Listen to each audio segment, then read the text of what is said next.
In life, right? Sometimes there's things that you wish you could take back, things that you wish that never happened, things that you might be sorry for, things that can put you in a situation that you wish you wasn't in. Hey man, it's your boy Deezy, man. If you already haven't hit the subscribe button, hit that subscribe button and like this video. Also share this video. Now, Jonathan Majors had everything going for himself. Put himself in a situation that now he can't get out of. You know, when you are on top of your game, right? You got to be extra mindful of what's going on. You got to make sure that you pay attention to your every move, because one false move can mess your whole situation up. Can put you in a situation where you wishing these things didn't happen. And that's as he did. Had it all going on, had everything going. And here I'm going to play an interview where you're going to see that he's like still not admitting that he did anything. He said he didn't do anything. He doesn't know how the scars got on his victim, how her ear got cut, how her finger got messed up. But then you're going to see her also running and chasing after him. Things can look one way and they might can be another. We weren't there, so we don't know. But what you do know is that he put himself in a situation that he could have avoided over someone texting his phone and him trying to get the phone, allegedly, and he allegedly scarred her ear and hurt her finger. And you can't look at it from one way. You got to look at it from both ways. He could have avoided the situation if he would have just let her have the phone and whatever she seen, whatever it is, let it go. But men put themselves in these situations because when they know they got damaging information in the phone, they don't want a woman to see that. So they'll do whatever to get that phone back. It's like, I don't want her to see what's going on, especially if the phone is open. If the phone is locked, you might let her go ahead and grab the phone, play with the phone, and say, all right, she can't get in it. But if she can clearly see what's going on, that's going to damage the relationship. And now that it got to this point, the relationship is damaged anyway. So his best bet was to let her see what's going on in the phone, and it wouldn't have hurt his career. You know what I'm saying? Or he could have just walked away from the situation, or he could have tried to grab for the phone as he did and put himself in this situation. And when you get put in these situations, don't nobody care. Don't nobody care. Everybody's looking at you like the villain. Whatever you did that was good, all that shit get washed away. So it's like you got to walk on pins and needles when you in position. You got to walk on pins and needles when you in position. You could play around if you want and put yourself in a bad situation. But I'm going to let this interview play where he was speaking on the situation. And, you know, he thinks he's going to get another chance at acting again. He said, you know, he's hopeful. You know, and now in these situations, everybody want to turn to God. God is what it is when these situations occur. But check this out. I told you, time isn't what you think. Less than a year ago, the name Jonathan Majors was followed by talk of critical and box office success, skyrocketing fame, even Oscar buzz. I'm coming for everything. But this morning, a different conversation surrounds that marquee name. Something about sitting here right now and looking at you and understanding the gravity of the situation. A situation that I, in many ways, you know, put myself in. The actor spoke exclusively with ABC News for the first time after being convicted in late December for harassment and misdemeanor reckless assault in the third degree, which could carry a penalty of up to a year behind bars. Why did you decide you wanted to talk now? I felt like it was time. A lot has happened in my personal life, in my career, in the culture. It's about responsibility and coming forward and being brave and giving my part of the story. Your reaction to that verdict? Shock. I was absolutely shocked and afraid. And I'm standing there, and the verdict comes down. I say, how is that possible? Based off the evidence, based off the prosecution's evidence, let alone our evidence. How is that possible? But after only hours of deliberation, a jury of his peers agreed with prosecutors that he did physically injure his then-girlfriend Grace Jabbari in an incident last March. What happened exactly, do you know? No, I don't know. But she's unconscious. That 911 call from Majors came hours after an argument broke out with Jabbari in the back seat of an SUV, when Majors received a text from another woman saying, "Oh, how I wish to be kissing you." Jabbari testified that when she grabbed the phone, Majors tried to get it back, fracturing her finger and giving her a cut behind her ear. She says inside the car, you hit her in the face, Yeah. twist her arm behind her back, fracture her middle finger. Yeah, that did not happen. How did those injuries come about? I wish to God I knew. That would give clarity. That would give me some type of peace about it. But you're confident you didn't cause I have no them. question. Surveillance video shows Majors getting out of the car, followed by Jabbari, whom he then puts back inside the vehicle. What happens next is what the defense remains focused on. Majors runs off, and Jabbari chases after him. If you watch those videos and you reverse that, and you saw a black man chasing a young white girl down the street, screaming and crying, that man is going to be shot and killed in the streets of New York City. Majors' defense team shared these photos, which he says show the injuries he received that night, which were deemed inadmissible in court. How were you injured? My injuries were a scratch on my hand, from clawing for the phone, and I had a gash on my, at the time I had a beard. Under my beard I had essentially a fingernail scratch on my cheek from pressure, and that bled overnight. But prosecutors say Majors was the aggressor. District Attorney Alvin Bragg says the evidence presented throughout this trial illustrated a cycle of psychological and emotional abuse. In court, prosecutors pointed to a previous argument during which he knocked a candle to the floor. I completely lost my temper in that moment and threw it all on the ground. That's not something I would want my child to do, and I did that. I absolutely did that, and felt terrible about it. The prosecution also played audio Jabbari had recorded earlier in the relationship, where Majors encouraged her to act more like Coretta Scott King and Michelle Obama. I'm a great man, a great man. I am doing great things, not just for me, but for my culture and for the world. That is actually the position I'm in. The woman that supports me needs to be a great woman. There are some who... And I want to say this. When you are in a relationship, right, and you go to the extent where as though you get any type of physical with the woman and it's documented, like in a text message, where it can be brought back up, they're not looking at it as you only did this. They're looking at that you went to the extent where it got physical. So they're going to use them things against you in other situations. And once you get physical one time, it's like easy for you to do it again. So you got to refrain from putting that anger out towards people. And then he said he wanted to be like Coretta Scott.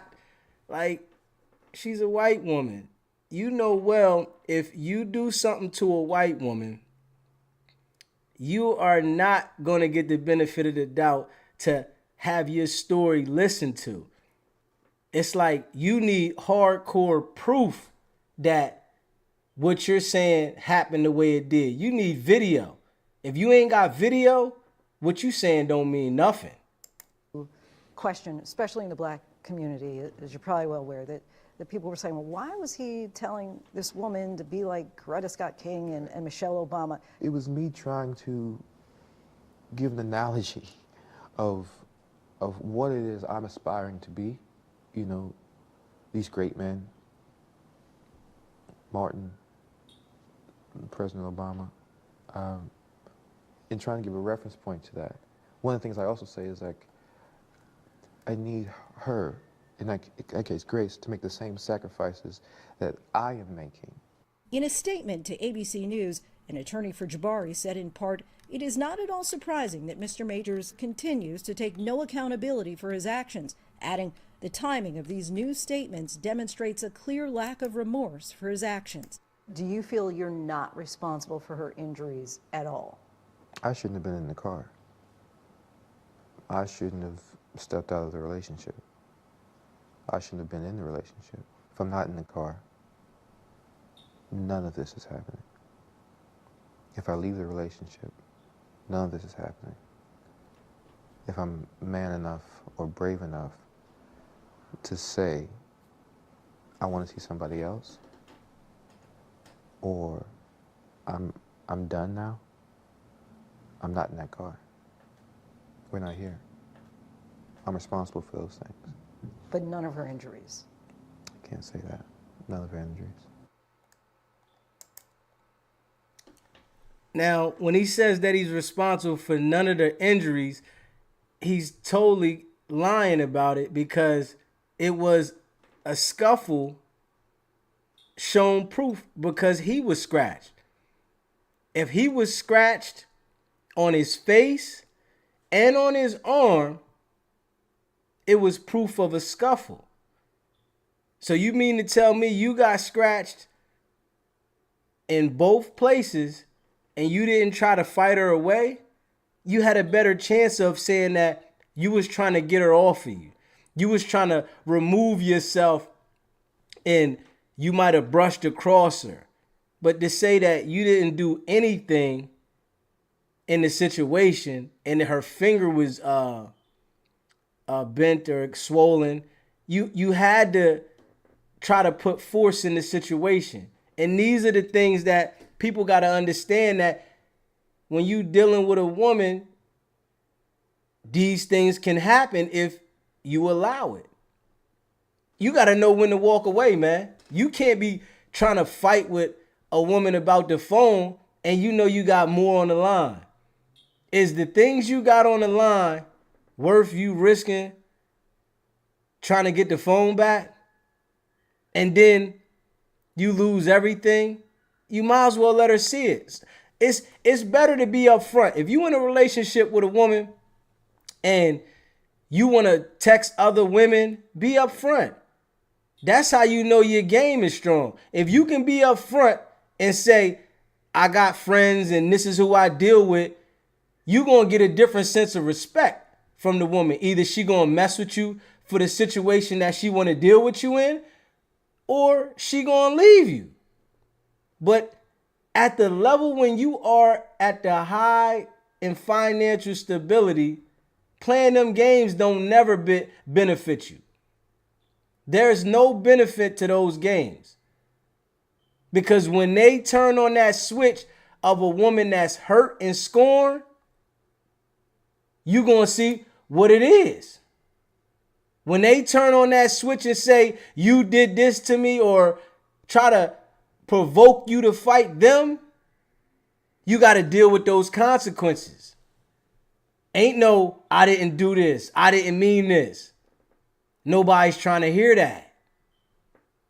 You got to be aware of the situation you in, aware of the type of person you dealing with. And I'm sure he's been through some things with some women, so he should know. But sometimes in life, you know, you got to go through multiple things to understand what to stay away from, what to not get involved with. Sometimes it takes you to lose a lot to understand what you had and what not to do. And he definitely lost a lot. This has been very, very, very hard and very difficult and confusing in many ways. Jonathan Majors breaking his silence just weeks after a Manhattan jury found him guilty of misdemeanor reckless assault and harassment of his ex-girlfriend Grace Jabbari. The actor, at times emotional. Sorry. You know, I haven't seen my daughter in It's too late to cry. It's too late to cry because you already painted that picture to the people. Don't cry now. You got to fix it, put it together, and move on. Know the mistakes you made and move forward. Know what mistakes to not make again. in a long time, you know, and a lot of it has to do with this situation. In a split verdict, Majors was found not guilty of 2 other misdemeanors, assault with intent to cause physical injury and aggravated assault. They're saying you didn't intend Right. to injure her, Right. but the result of your recklessness Right. injured her. Right. Were you reckless? I was reckless with her heart, Not with her body. not with her body. The physical altercation started inside an SUV after Majors received a suggestive text message from another woman. Hours later, after Majors placed a 911 call, police found Jabbari unconscious on the closet floor in their apartment, as seen in this body camera footage. You feel that you did anything wrong on the night of March 25th? If you could relive that night? I wouldn't have picked her up. I wouldn't have picked her up. I wouldn't have put her back in the car. I wouldn't have tried to keep her in the car. I would have gotten out that car and ran immediately. The two met back in 2021 on the set of Ant-Man and the Wasp: Quantumania. The prosecution has described your relationship with Grace Jabbari as tumultuous and abusive. How would you describe that 2-year relationship? I loved Grace. Our relationship was not healthy, you know, and that began to reveal itself over time. Why'd you stay? I was scared. With the red flags, I found that, and I use this word, I said, oh, this is dangerous. This is months before the incident. I should have been brave. I should have said, no, this isn't working, and I should have walked away. And I didn't. Troubling signs in the relationship were revealed when prosecutors presented text messages where Majors expressed suicidal thoughts, saying, "Maybe I'm such a monster and horrible man that I don't deserve it and should just kill myself." Were you suicidal? The ideations of removing myself from situations permanently is... Man, I'm going to say this. Any man that thinks about killing themselves is weak. Anybody. You can move on from any situation. Any situation you going through, if you make changes and adjustments to your life, things will get better. Everybody goes through things, but you have to make changes and adjustments to your life. Is a thought that I've had, since I was a kid, you know, since I was a young boy on the farm in Texas, you know, it's not there anymore, you know. I've done that. I'm doing the work to keep it at bay and make sure it's not there anymore. Through it all, Major's new girlfriend, actress Megan Good, has remained by his side, even present for our... So why wasn't Megan with him from the jump? It took the man to lose his career to want to get with Megan. It's like, that was dumb, man. You should have went with Megan from the door. Megan should have been your decision. You wanted that pink toe, and now it cost you. Our interview. How would you describe your relationship? She's an angel. She's held me down like a Coretta, you know. I'm so blessed to have her, you know. The relationship is still fresh, but, you know, I think I found her. The March 2023 incident thrust Major's dating history into the forefront. A Rolling Stone article back in June detailed multiple allegations of abusive behavior dating back to Major's relationships in college, allegations Majors vehemently denies. His attorneys offered past partners to defend him. Have you ever had issues with domestic abuse? I've witnessed it, but never participated, you know. I mean, I've been smacked up before, you know, but... Man, this what kills me about these type of outlets. When you act like you never had a physical fight, when most of the whole world had a physical fight. The men and the women have fought. Relationships get rough sometimes. But to get on there and lie like you never had a physical altercation with somebody you was sleeping with, the average person is looking like, we know you lying. Yeah, never exercised it. Those relationships went back to when I was 21, 22 years old, and I just think, was I a jerk? You know, was I,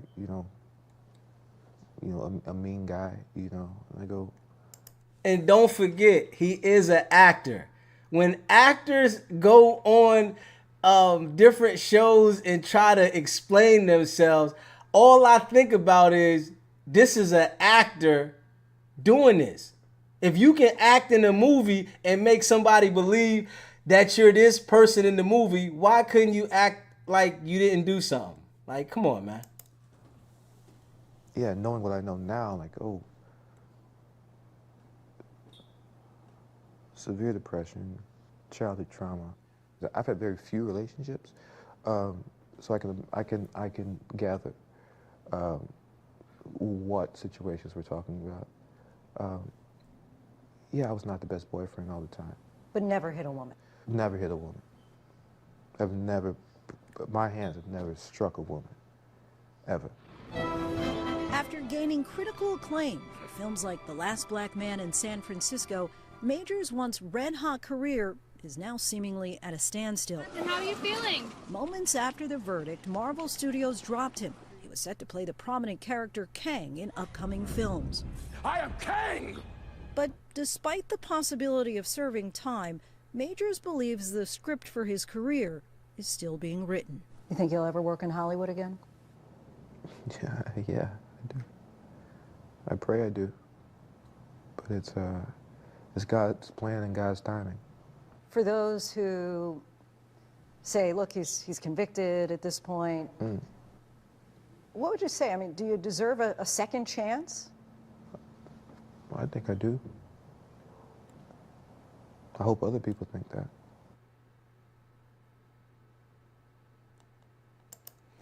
Hey, I mean, yeah, I definitely I think he deserves a second chance. I definitely think he deserves a second chance because things happen. But first you got to admit to what happened. You've been found guilty, so you got to admit, I didn't mean to, as they found you guilty of not meaning to harm her, but this is what happened. It was a struggle. I was trying to get the phone and I came across her and I might have twisted her finger. Something happened. So you got to admit to that before you can move on with the situation. If you keep denying that you didn't do anything and you didn't have no encounter, you was just grabbing the phone and she scratched you, of course, they're going to look at you like we're going to keep our distance. But I think he does deserve a second chance because the man was a good actor and he had a physical altercation that wasn't where as though he punched her in the face or something. He didn't take it to that level. He probably was trying to grab the phone and she was grabbing the phone and he came across her and twisted her finger, scratched her ear. But, hey, as a man, you got to be mindful that if something's not going right in your situation, remove yourself. Everybody wants to be in a relationship and want to deal with somebody, but why can't relationships be separated without physical altercations? All relationships, damn near 90-something% of relationships have to be separated with a beef. You can't say, yo, all right, I don't want to deal with you no more. I'm done with you. We done. All right, let's part our ways. Everybody has to make a scene out of it. Why is that so common? Why can't people say it's over and it's just over? The emotions is so tied in these situations, and the emotions are not even real, because you can get emotions for somebody else. Like now he jumped on to Megan. I'm sure that she jumped on to somebody else.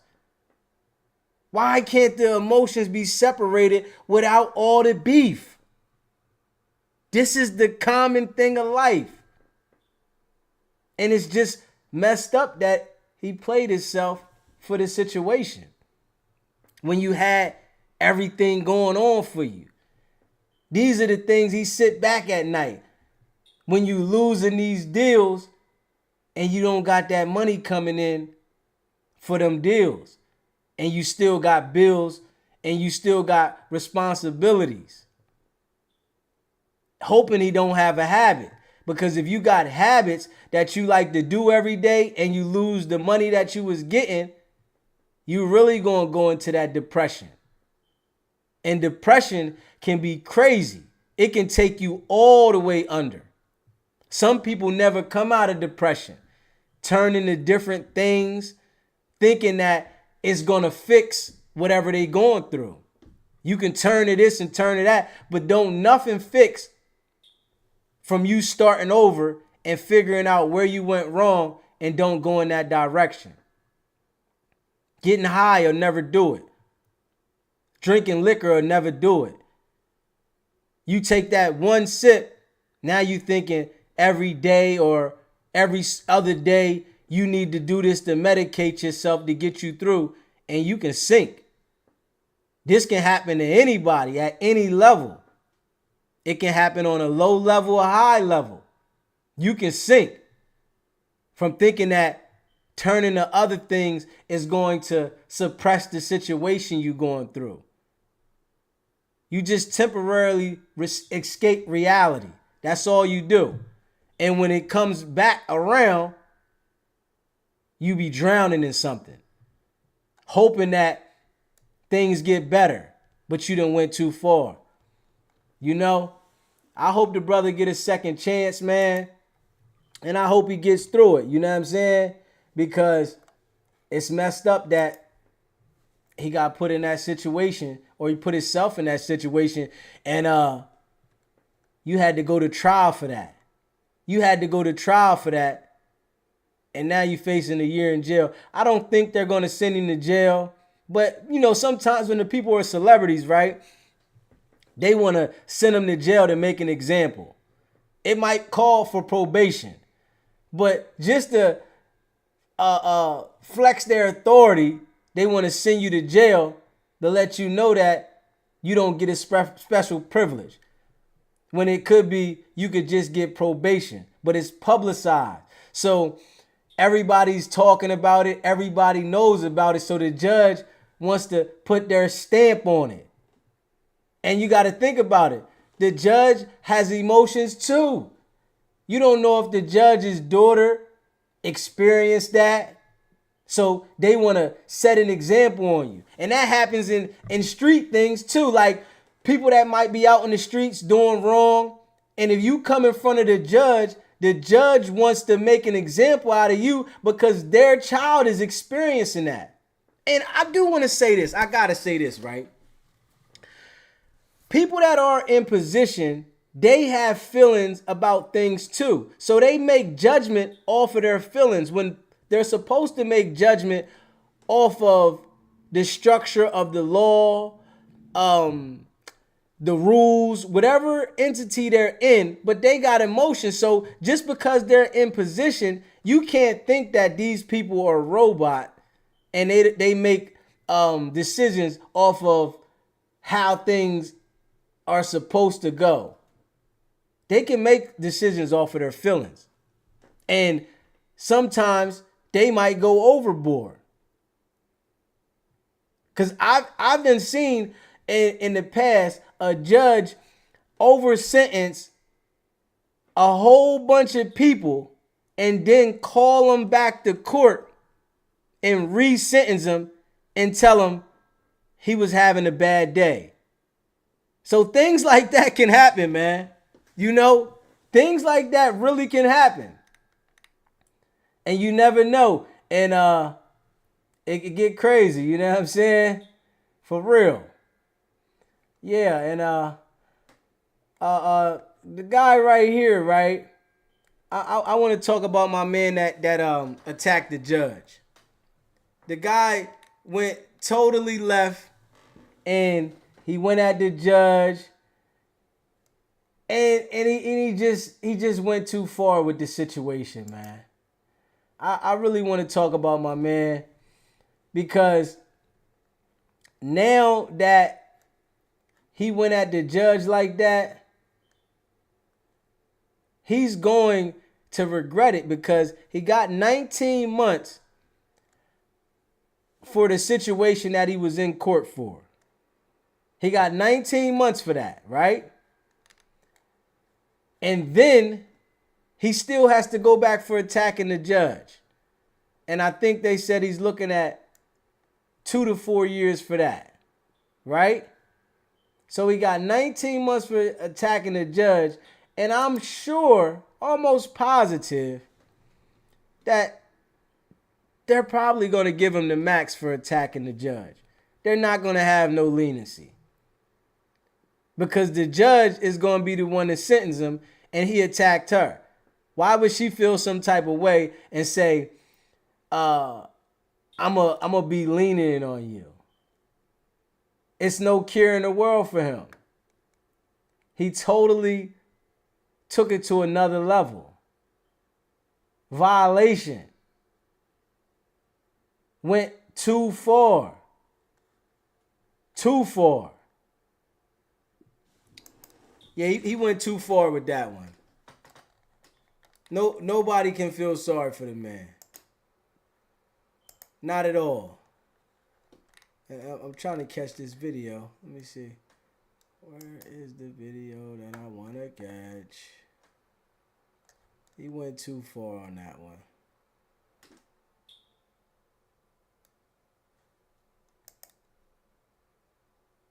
Courthouse video streamed online shows a judge being attacked during a hearing in Las Vegas. Now, we want to warn you. The video you are about to see is disturbing. The man who attacked the judge was in court to be sentenced for aggravated battery. When the judge denied a request for probation, the man, as you see right here, leaped over the bench. Wow. The man then punched the judge several times before court officials and officers restrained him. The judge is recovering, and a marshal is in the hospital. Yeah, he took it too far with that one. He took it way too far with that one. Too far. After that brutal attack in a Las Vegas courtroom, officials providing a highly anticipated update on Judge Mary Kay Holthus. Judge Holthus was injured and received medical attention. She remains sore and stiff, but thankful it was not more severe. Judge Holthus releasing a statement thanking well-wishers, writing, "I am extremely grateful to those who took brave action during the attack." The shocking incident captured on courtroom cameras playing out as the seasoned judge was sentencing 30-year-old Deobra Redden to prison for attempted battery. The defendant, who has a history of violent assaults, jumping over the bench, tackling her to the ground, and sending a court-martial to the hospital. The terrifying episode calling into question security procedures in our nation's courts. How common is it to have attacks or threats like this in a courtroom? Attacks like this, these emotional, impromptu acts of violence occur probably daily in courtrooms across the country. Like this incident in Mississippi, a suspect caught on video throwing things at the judge. But Las Vegas officials say they've never seen anything like this. There's plenty of instances where somebody is, becomes rowdy in the courtroom, and this is the first one I've seen where somebody supermaned over the judicial bench. Redden faces multiple new felony charges of battery, including battery against a protected person, meaning the judge and her court staff. According to court records, he refused to appear in court Thursday to face those new charges. Clark County's district attorney says the court is now reviewing its security protocols. Redden's reaction happened so quickly, I don't know if anything could have been done to prevent him from what he did. Yeah, the guy just went crazy.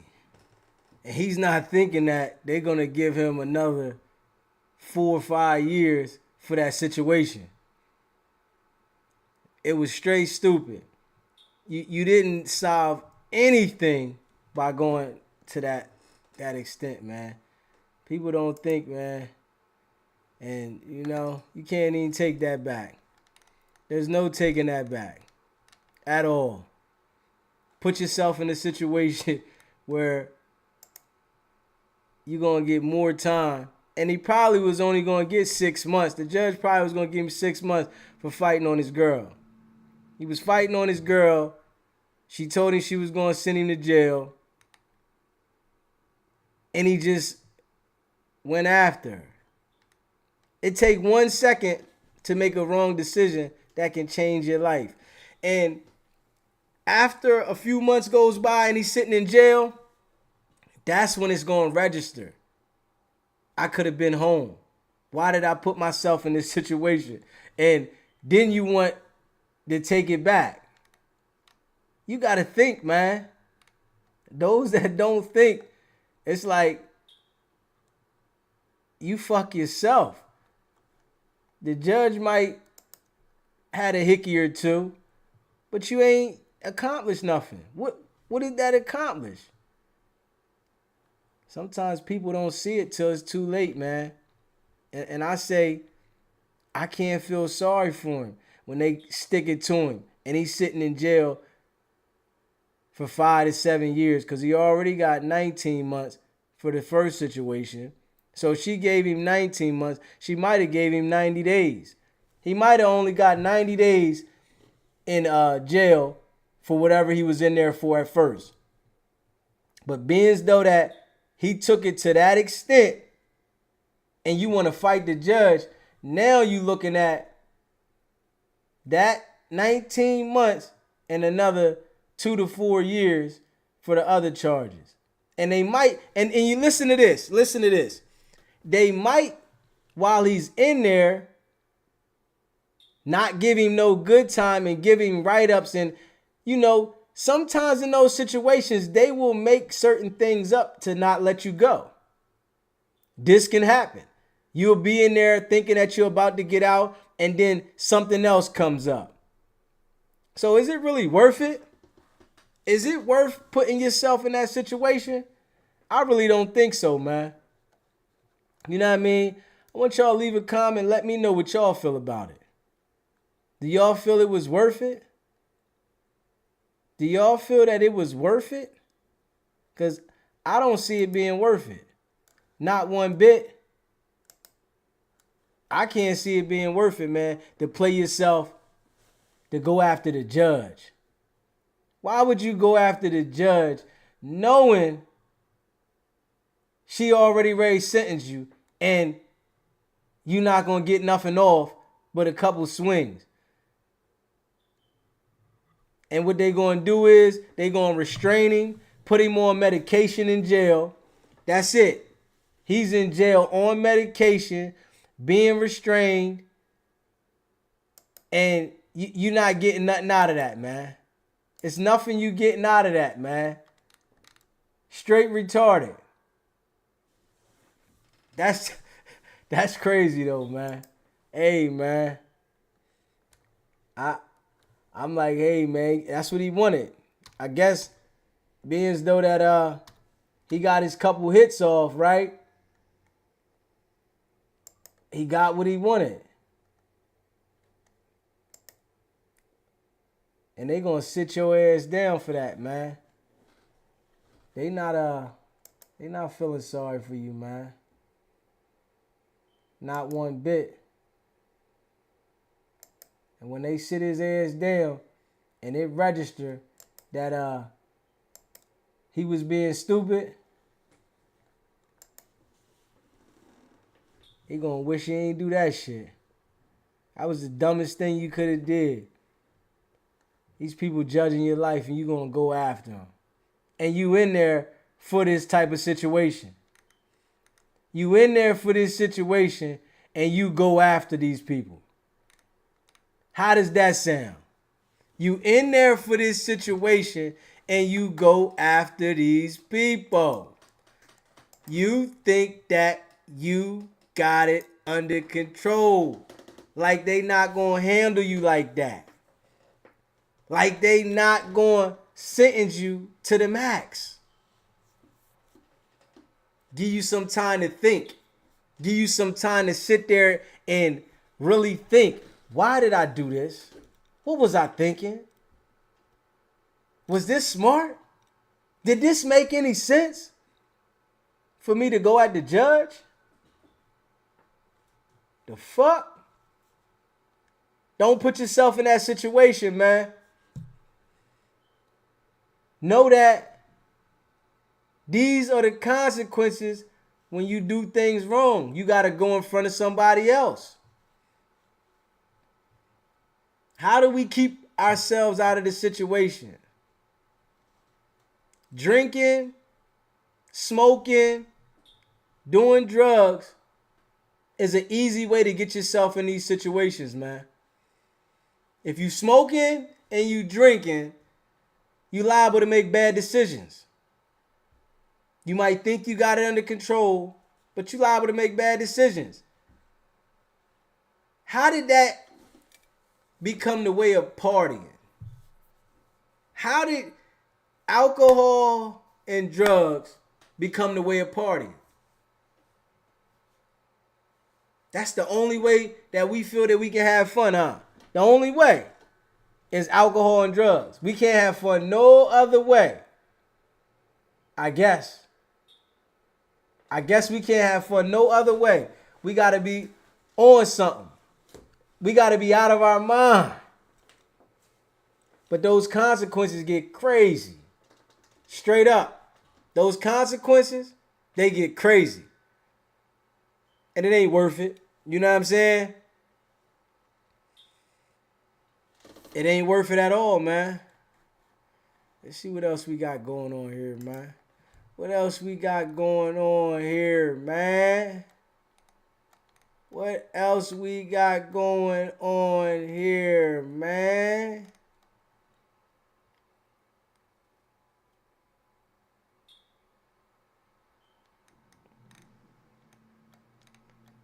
What else we got going on here, man?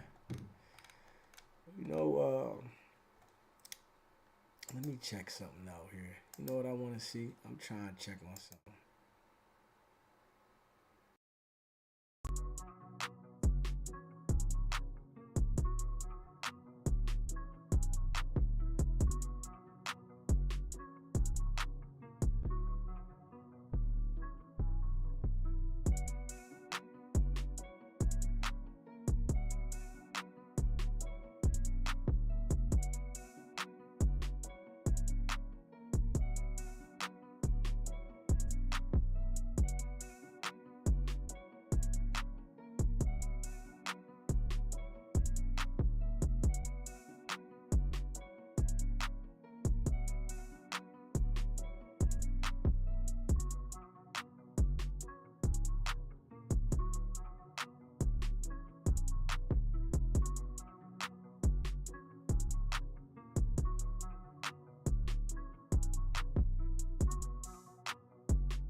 It seems no one in the U.S. is safe from severe weather at the moment. On the East Coast, thunderstorms and tornadoes, and on the West Coast, heavy mountains.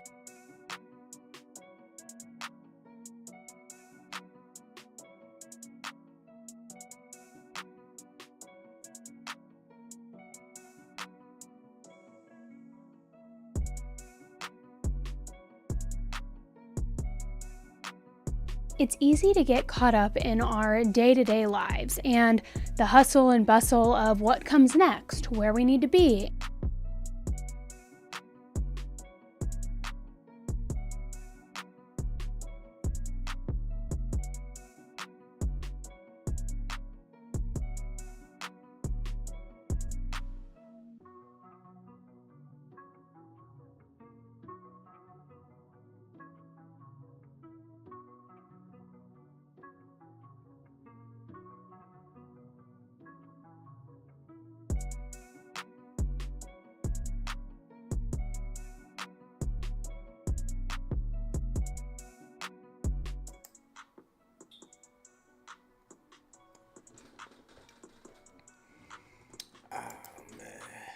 Yes, it is. Easy to get and caught what up we in need to your do. Sometimes we forget to make sure to check our surroundings and to see if anything is unusual around us. Sometimes we think that if we're in a public enough space, nothing will happen. But today's case is a case that reminds us of the exact opposite. It serves as a reminder that things can happen anywhere at any time, and we need to be aware of our surroundings and equip ourselves with knowledge and tools to protect ourselves in very dangerous situations. Today's case is the 2007 case of 18-year-old Kelsey Smith. Hey guys, I'm Annie Elise. This is 10 to Life. Let's jump right in.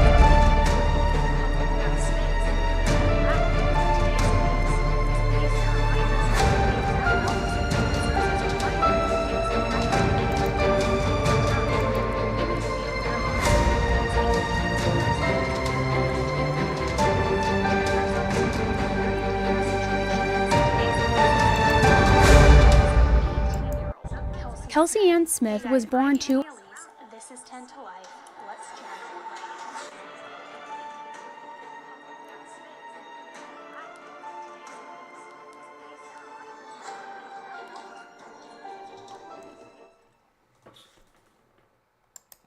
To adoring parents Missy and Greg on May 3rd, 1989. Greg is a Navy veteran and also served in law enforcement for over 20 years, and Missy worked for a local health system. Kelsey had 4 siblings, 2 older sisters, a younger sister, and a younger brother. Kelsey was always known to be very outgoing, just a ray of sunshine and kind of a jokester. She loved to keep certain exciting things a secret until the big moment and the big reveal. For example, Kelsey was super into musical theater.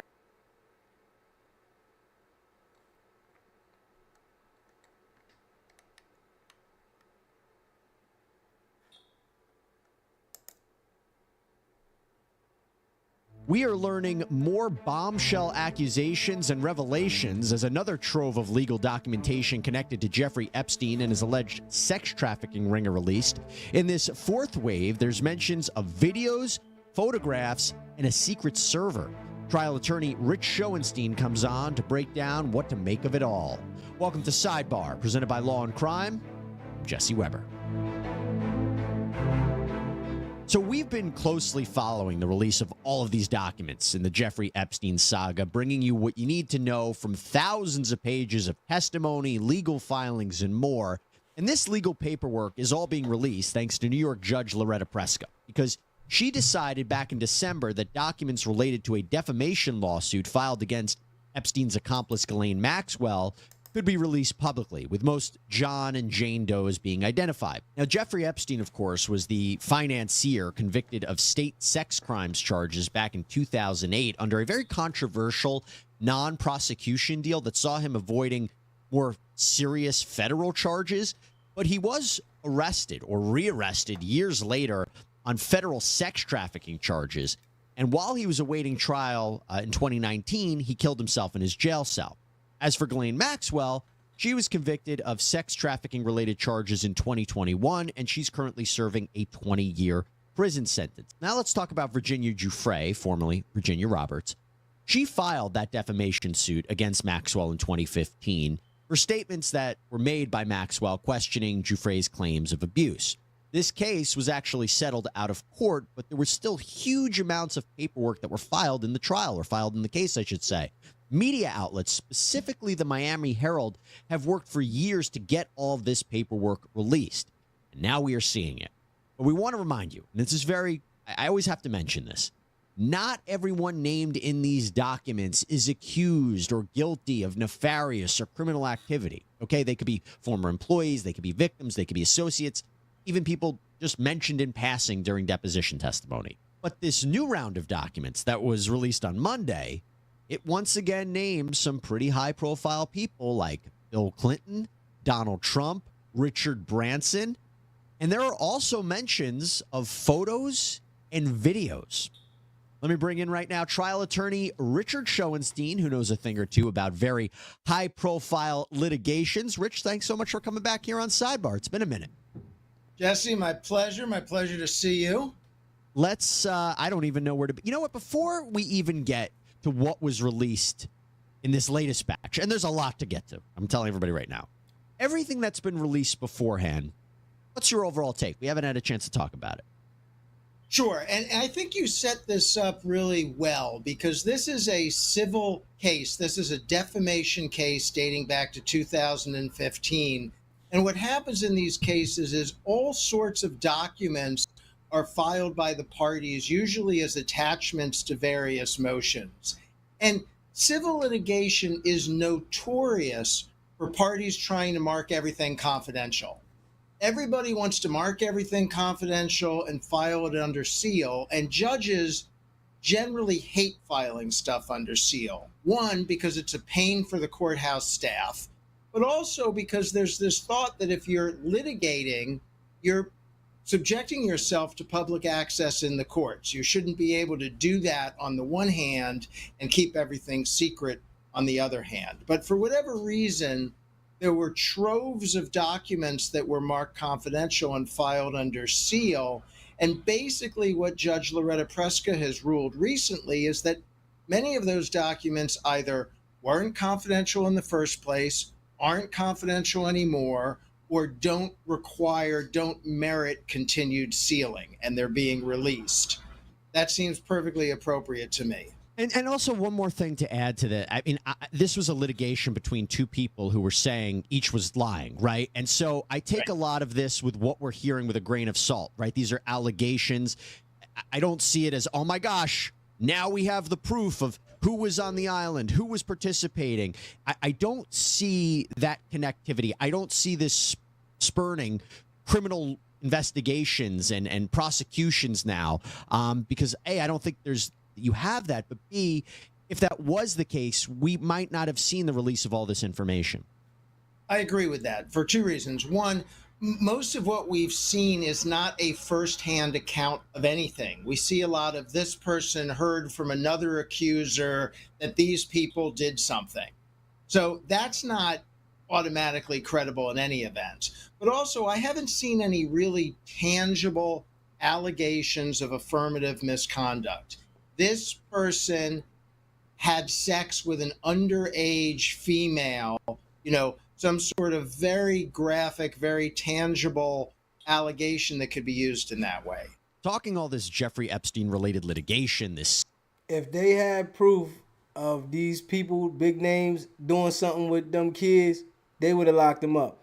They could see this, but they not letting the public see certain things. These people just were associated. So I don't think that they got anything saying that these people, proving that these people did something with the kids, but I think that they know that they had association with Epstein, and Epstein was definitely on some sick stuff on the island. Civil lawsuit. Let me just take a second to mention our partner and sponsor of this video, Morgan & Morgan. We are so happy to be with them because Morgan & Morgan, Little St. James Island, Epstein's Island, at the same time that Virginia Giuffre and other accusers were there, even though Maxwell had said under oath that she was hardly around. And by the way, Ms. Ransom actually submitted a victim impact statement during the sentencing phase of Maxwell's criminal trial. But now, in all of these newly released documents, one of the most significant things are the photos. There are all these photos that have come out. And I will tell you, they seem to line up that Maxwell was on the island and all of these young girls were on the island, including Ransom. What do you make of the photos?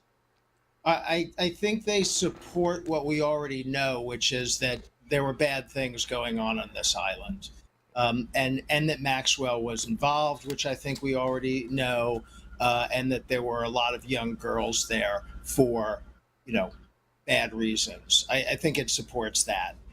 And the fact that Maxwell is not so honest. Yeah. Well, I don't think, she and Epstein were obviously up to no good and dishonest about it from the get-go and remained dishonest about it, to no one's surprise, I think. Let me add a little bit more context to Ms. Ransom here. So in a 10-hour-long deposition, she gave insight into how things were run on this island and why the girls were there. She said, quote, "I would just like to clarify, body massages meant sex, okay? that's like a keyword for sex. So as soon as you stop having sex with Jeffrey and his friends and his girls, you're out, because otherwise there's no reason for you to be associated with Jeffrey because you're just there to have sex with him. She also testified that Maxwell ran the house like a brothel with girls on rotation for the purposes of giving Epstein sexual massages each day. She actually said in a deposition that there was a constant influx of girls. There were so many girls. And she also provided testimony that linked Maxwell directly with Epstein, saying that she was his right hand, that she told the girls that that they had to listen to her, that she was called the mama bear.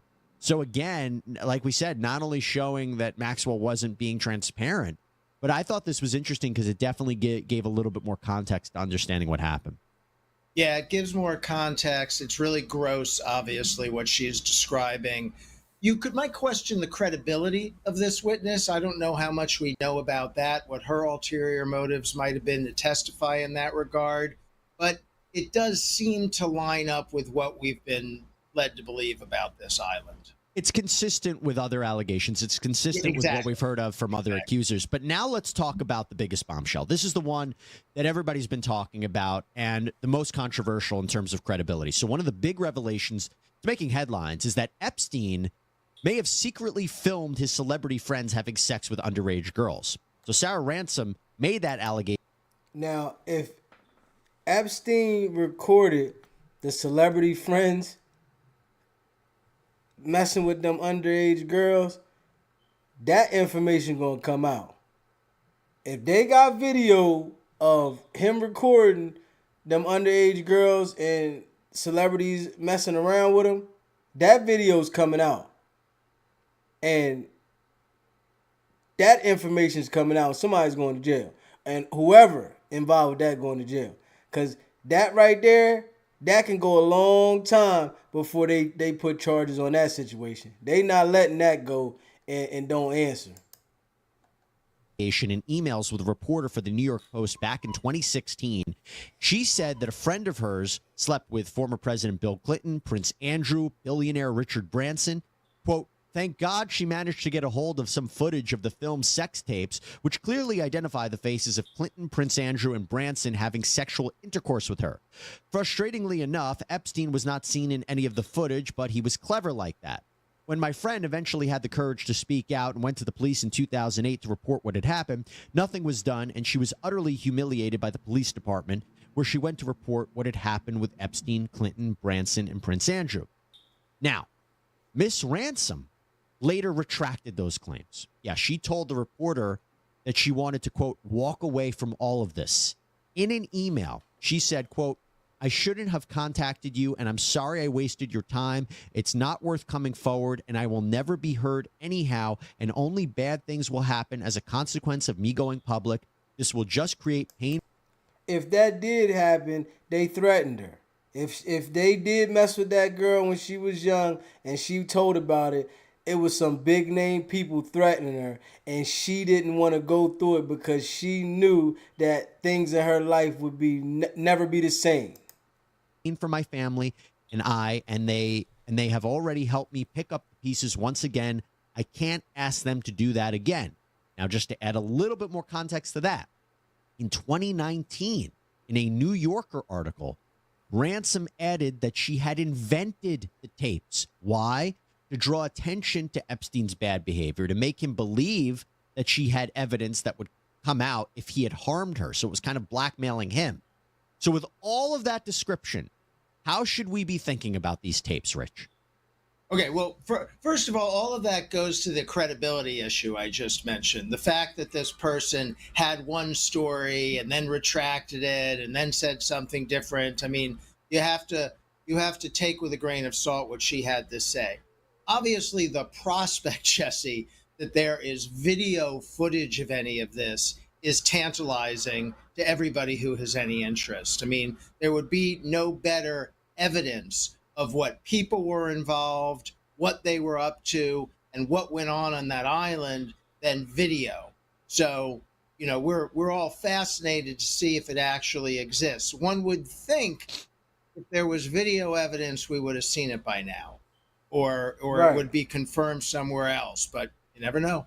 Let's keep that in mind. And look, I will tell you, I haven't seen personally, official corroboration of that, right? But it can also be complicated because if you really parse through what she's saying, she felt threatened. She didn't say that she made up the tapes because, to get money or anything like that. She said she invented the tapes to kind of keep an eye out on what was happening. But then our understanding is she actually appeared on Good Morning Britain today, doubled down that she's telling the truth, says she was forced to retract her claims because she and her family were threatened by Epstein and Maxwell and others. Let's play it.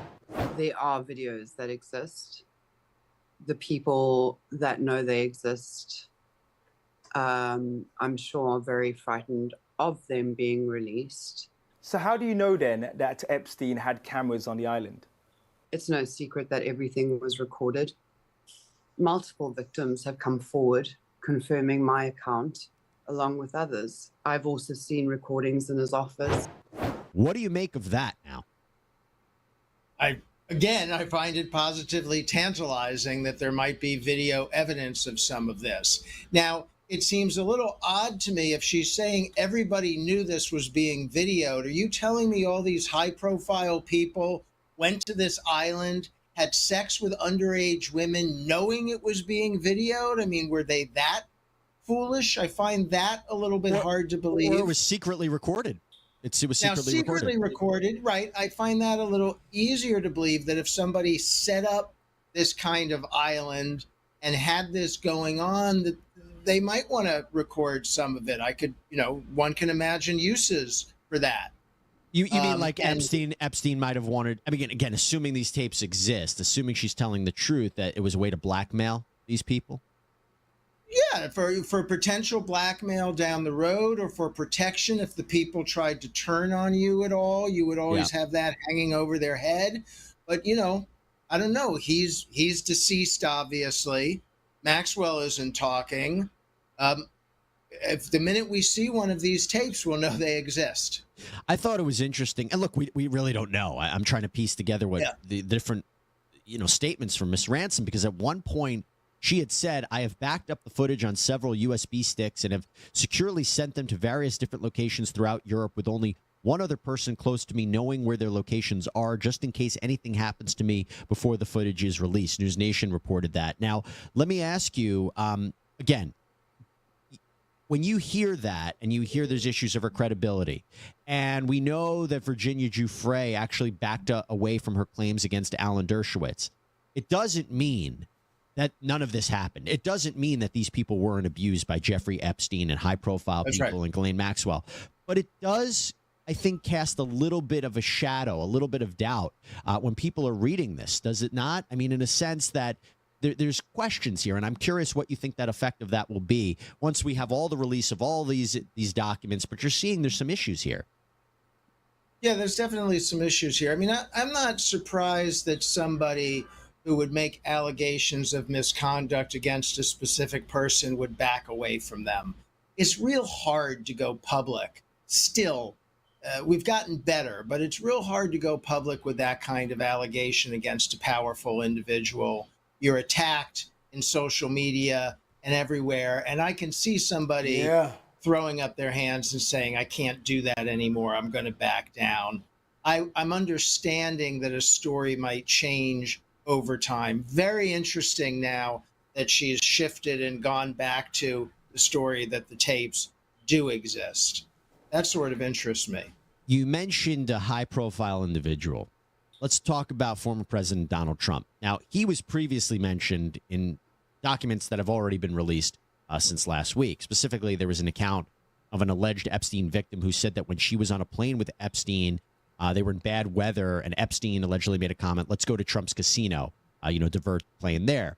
But there's been no allegations of wrongdoing on the part of Donald Trump, including from Virginia Giuffre. She never said that she was victimized or assaulted by Trump or anything like that. And Trump said he's been very adamant that at one point he was associated or friends with Jeffrey Epstein back in the day, but he cut off contact with him years ago. Except now let's talk about what Miss Ransom said. So Miss Ransom claimed that former President Donald Trump had sex with, quote, many girls, including an unnamed friend of hers. Quote, she confided in me about her casual friendship, this is air quotes, with Donald, Mr. Trump definitely seemed to have a thing for her. And she told me how he kept going on about how he liked her, and I apologize for this in advance, her hurt nipples. She also said, Miss Ransom, I also know she had sexual relations with Trump at Jeffrey's New York mansion on regular occasions, as I once met Jen for coffee just before she was going to meet Trump and Epstein together at his mansion. Now, in response to the release of these documents, Stephen Chung, a spokesperson for Donald Trump, told Newsweek on Monday, quote, these baseless accusations have been fully retracted because they are simply false and have no merit. What do you make of this? So I go back to something you said at the beginning of this discussion, which is simply the fact that a name pops up doesn't mean that there's proof of misconduct. And we all know Jeffrey Epstein was sort of a high flyer and associated himself with powerful people. And there's no doubt that he hung out with Donald Trump at a time. There's no doubt that he hung out with Bill Clinton and Prince Andrew and maybe Richard Branson. Those are the circles he traveled in. Does it mean that every one of those gentlemen went to his island and had illicit sexual relationships with underage women? No, it doesn't automatically mean that.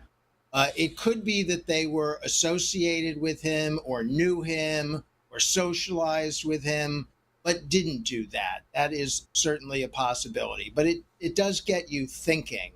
And, you know, in fairness, it's not so far off script with what we already know about the former president that he would have engaged in conduct like that. Well, I tell you what's problematic for Miss Ransom's account is that in one email, she tells, I believe it's the New York Post reporter, that she says she'll make sure neither Hillary Clinton nor Donald Trump gets elected. And she called him a pedophile. But, I mean, that adds to the problem of credibility, I think. That adds to the problem of credibility. And again, she's not really saying that she saw anything directly. She's reporting things she heard from other people. And, you know, it's hearsay. It's multiple levels of hearsay. It's what she's saying she heard another person say. And it becomes sort of if it was in court, I'm not even sure it would be admissible as testimony because it lacks some fundamental credibility. So everybody knows that Rich Schoenstein is a great lawyer, and as we go through all of this, he always presents great defenses. This is a defense that I have to ask you about, and it concerns Prince Andrew, Duke of York. And we know, we've talked about the allegations against him before. Virginia Giuffre claims that she was trafficked to Prince Andrew by Maxwell and Epstein. He's always maintained his innocence, even though there is a photo of them together. And we could do a whole show on that. But here's where things took a wild turn in these new documents, because we saw some of the defenses provided by Maxwell's lawyers in this defamation suit. They say that, look, Giuffre claimed that she was assaulted by Andrew in a bathtub, but the attorneys argued that the bathtub was too small to even enjoy a bath in, let alone have sex. So that was an interesting defense. What'd you make of that one? There's no way he could have done it because the bathtub was too small. Well, you know, when I was a young person, I found use of some pretty small places. Oh, we're learning a lot about Rich on this sidebar episode. Yeah, I don't want to go to any details here, but I just, you know, I would have to see the space. I don't know, a bathtub too small to have any kind of intimate relations in. I don't really buy it. That seems to me to be not the frontline defense you would want to make if you were accused of that kind of thing. I had to point that one out. That one just stood out to me, and I wanted your perspective on it. So, Rich is not going to be arguing any kind of defense like that. If the bathtub doesn't fit, the claim is a wash. See, just came up with that. He didn't even know I was going to talk about that. So there you go. By the way, Giuffre had filed a lawsuit against Prince Andrew. It was settled out of court for millions of pounds back in February of 2022. Let's now go to another aspect, because this actually came out a few days ago, but I think it kind of ties to what we're talking about here. So we know that there was no footage, secret or otherwise, of any sex acts that's ever been publicly and officially acknowledged or released, but we know that the FBI went into Epstein's mansion in New York in 2019 taking photos of evidence but the actual physical evidence wasn't taken at the time. No, FBI Special Agent Kelly McGuire testified back in 2019 that agents had found a safe with CDs, computer hard drives, money, jewelry, passports. But McGuire explained that they didn't have a valid warrant to actually take the evidence. Now, according to McGuire, the FBI comes back with a warrant. The evidence is gone. It vanished. Come to find out, McGuire says that it was later returned by the executor of Epstein's estate. The FBI says everything is accounted for. Now there are calls, after all of these documents are being released, we should all see what this physical evidence is. Should it be, Rich? Should it be released? Should we release it all? I don't know. I mean, we don't release all pieces of evidence that law enforcement look at in any criminal investigation, right? We look at evidence that's used as part of a prosecution, or if you're prosecuting someone, the defense has a right to access the evidence, but we don't automatically get the FBI's work product every time they do an investigation, nor should we. So I don't know that it should be released. I'd like some more details on that story, though, because if they took the evidence and then put the evidence back, that means they went through the evidence, took out what was not supposed to be in there, and then put it back. They said it was all accounted for, like they counted each CD that was there. Because that's sort of an unacceptable chain of events that you describe. Yeah. The evidence is there, then it's not there, then it's returned. Oh, golly, they returned everything. I mean, I find it suspicious. Talk about suspicious. Let me tell you about something else that happened in this document dump. And I actually believe this was the first exhibit in the lawsuit. The exhibit said that the claim was that Maxwell and all of Epstein's other employees used a secret server to communicate. The server was called MindSpring. It was supposed to be used by all the household staff. But in fact, Epstein allegedly would use it to ask for things like coffee and orange juice. He used the server. One employee said this was ridiculous. And in her lawsuit, Giuffre's lawyers say that Maxwell only provided some discovery materials from some of her email accounts. They claim that she might be hiding other incriminating information in a secret email account. Maxwell's denied all that. What do you make of this, Rich? Well, that was the second most tantalizing thing that came out of this document reveal. The first was the possibility of video, which would be extraordinary. But the idea that there's a secret server that was utilized there that might have email communications between these people, and who knows what that would show, that's really interesting if anybody could ever find that. If we can never find it, there's not much to do with it. Yeah. What was his, oh my goodness. It's just, I'm not surprised. Like I read it, I'm like, I'm not that surprised by it. I wanted to ask you one final point about the documents that are currently released. By the way, we expect at least one more batch of documents to be released, and we'll see what that is. But in this last batch, there's another document where it seems like both Maxwell and Giuffre in this litigation wanted Jeffrey Epstein to be deposed, provide testimony in the case. He opted out out of fear of being prosecuted. Surprised by that? No, I'm not surprised that Epstein did not want to testify about any of this if he didn't have to. So he said he would take the Fifth Amendment, and he ended up not testifying. That doesn't surprise me. And I'm in. Yeah, he didn't want to testify because he knows whatever you say will be used against you. That would be dumb to testify. That would be straight dumb for him to testify. I feel like I don't want to do that anymore. But why did you have to rebrand Rock Crew as Young Slimelight?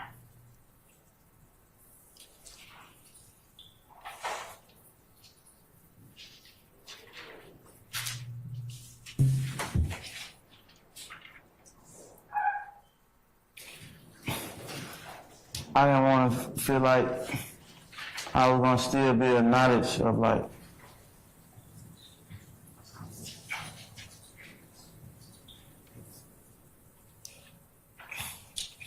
hanging around the older guys or doing stuff that the older guys were doing. Did you testify last week that you Walter Murphy and Jeffrey Williams are the founders of Rock Crew, of Young Slimelight? Yes. All right. And did you testify last week when you spoke, we needed to get away from the gang activity that Rock Crew was known for? And so we changed our name to Young Slimelight. Yes. Who is the we that you were speaking about when you spoke to the jury? People who I grew up with, my age group, my brothers, all the names I gave. Those people were those people founders of Young Slimelight? No. Okay, so why then would the founders of Young Slimelight need to rebrand from Rock Crew?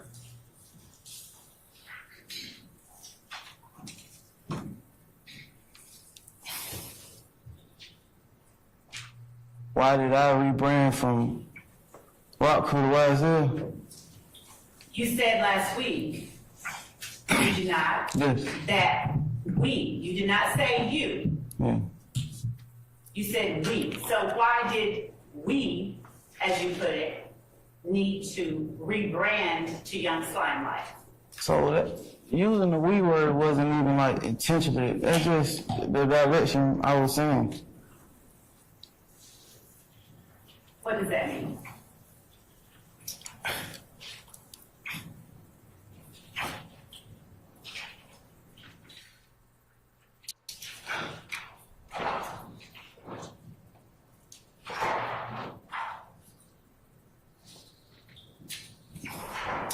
That the words I was using wasn't like thought out or like I'm just answering your question to the best of my ability. Okay. Were you trying to be honest at that time when you said we needed to get away from Rock Crew? I'm being honest the whole time. Specifically, when you spoke of the we that needed to get away from Rock Crew. Yes, I was being honest. And do you recall what you said about needing to get away from Rock Crew being known for committing criminal street gang activity? Yes, we as in everyone who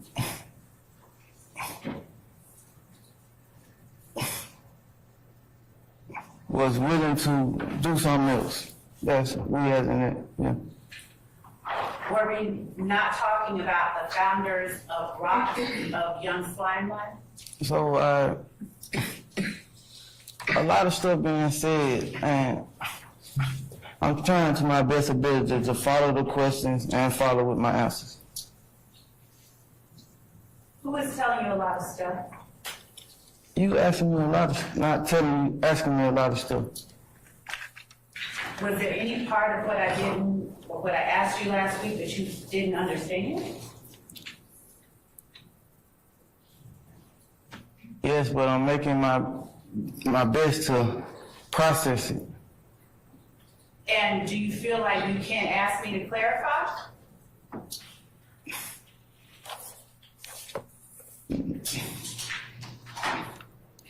Not without like, I don't know. You said no. You haven't asked me to clarify? You asked me, do I feel like I can't? So you do understand that you can ask me to clarify? Yes, that's understood. Okay. And did you ask me to clarify that before you explained to the jury why we, as you put it, needed to separate ourselves and disassociate from Rock Crew? I didn't ask you that because I'm trying to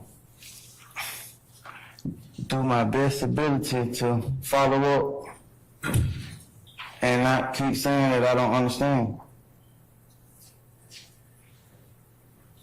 Last week, when I asked you, this situation is designed to trip you up. Don't put yourself in these situations. It's designed to trip you up, man.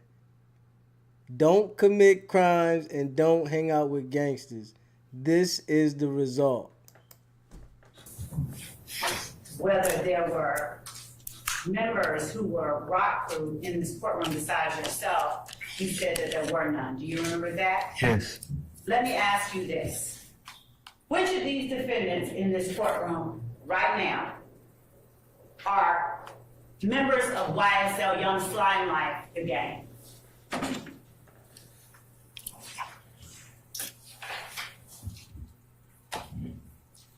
All of them. And by all of them, would you please call them by name?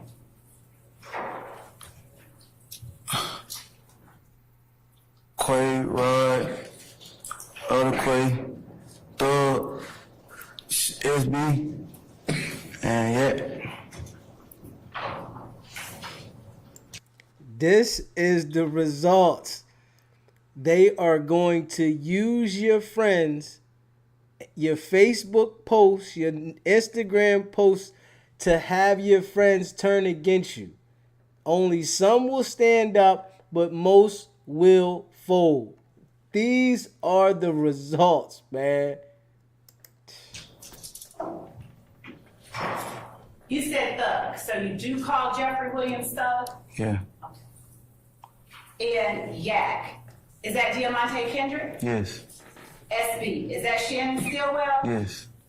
The two Quavies, is that Marquavius Huey? Yes. And Cromarvius Nichols? Yes. Lil Rod, is that Rodelius Ryan? Yes. All right. Now, does telling on your friends to a jury make you a rat? I don't know. You don't know? No. Why don't you know? I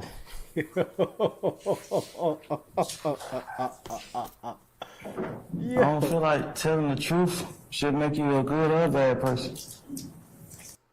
Do you hear what she just said? She said, does telling on your friends to the jury make you a rat, man?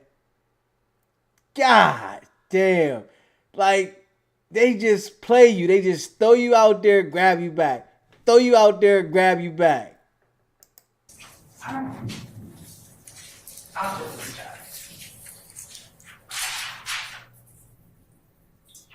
Do members of YSL call Jeffrey Williams Team Slime? Yes. And is Slime Life Shorty a part of YSL? Yes. And when we say YSL, are we still talking about Young Slime Life? Yes. Is Slime Life Shorty's real name Mooney Lee? Yes. Is everything YSL raps about make-believe?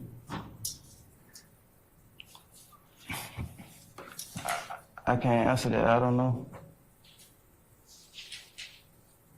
You don't know? No. You don't know whether any of what YSL raps about is true? I will rule the objection. I mean, I don't know if it's true. They can rap about the amount of money that they have, and I don't know the amount of money that they have. I did not ask you if everything was true. I asked you if everything they rapped about is make-believe. I don't know. I don't know if they tell the truth or tell a lie. I don't know.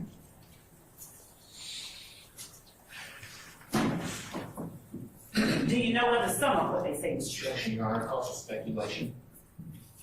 I'm gonna overrule the objection. Can you hear me? You can answer the question if you can. Do you know whether some of what they say is true?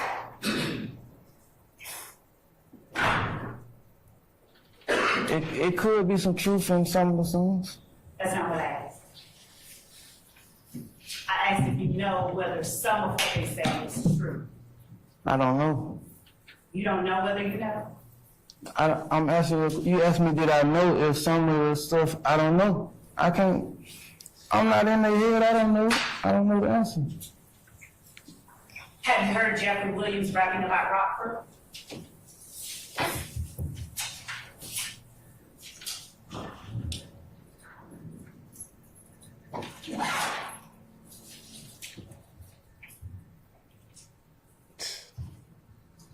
He may have.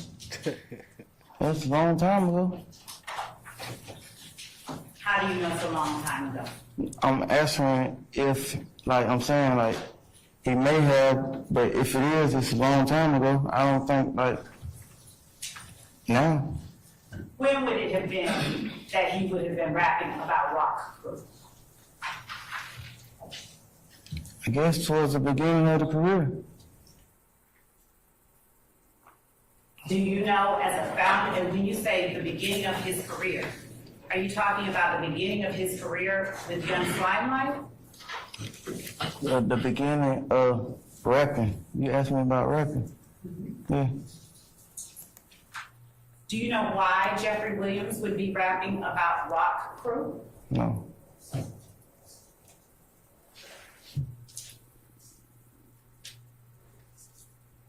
You testified that you associate often with Jeffrey Williams, Thug, SB.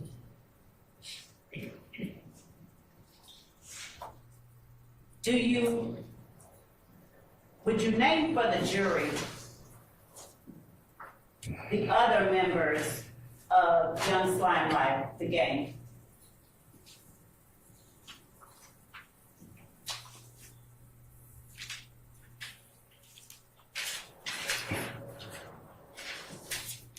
Is Christian Eppinger a member of Young Slimelight, the gang?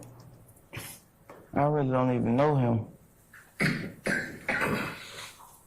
Have you never seen him? I seen him. Does he have YSL tattooed on his face?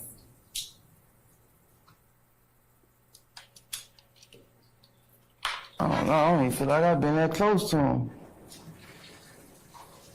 Till I study him, I don't know him for real.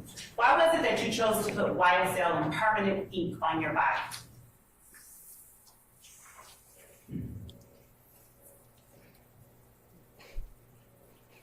I don't know.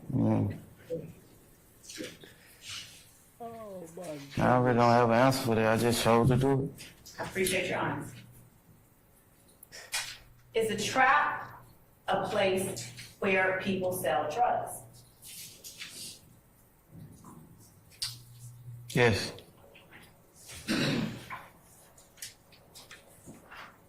Does YSL have a trap that they call the web?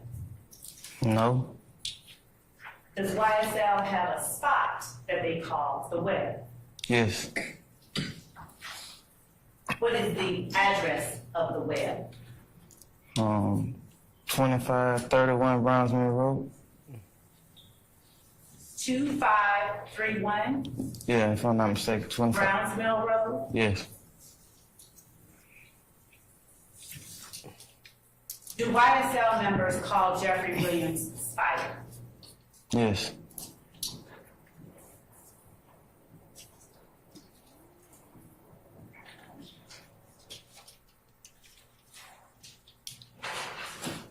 Going back to other members of Young Slimelight, would you tell the jury whether there are other members of Young Slimelight that you associate with?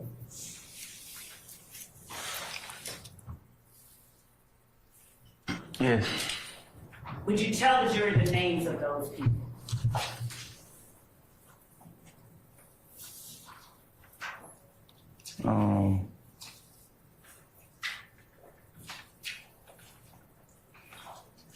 Do you associate with Mooney Lee? Yes.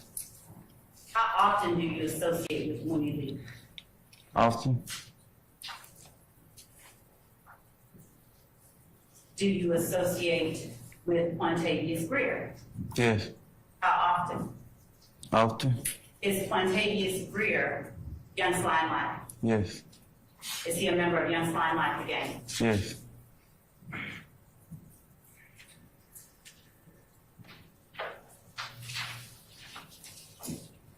Is Quantavious Greer Thug's brother?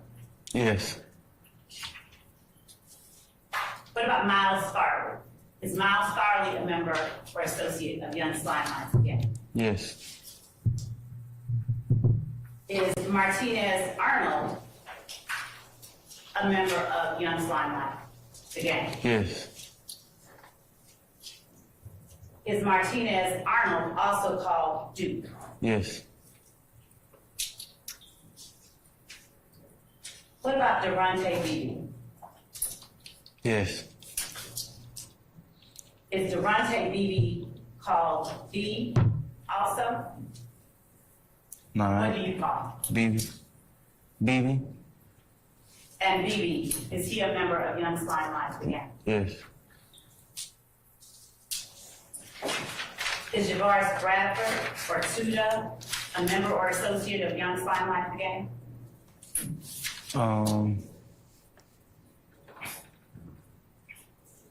Nah, I don't know. You don't know? No. What about Damone Blaylock or Bob? No, them guys young. I don't know what they go by. Javon Fleetwood or Fortray or Psycho? Is he associated with Young Slime Life Again in any way? I don't know what he go by either. Now, when you're saying I don't know what he go by, what do you mean? I don't know if he Young Slime Life. Do you believe that he may be something else? Nah, but I don't know. I just don't know if he say that he Young Slime Life. Hey, they should hold you. No, no. You got a microphone, not a microphone. Yeah.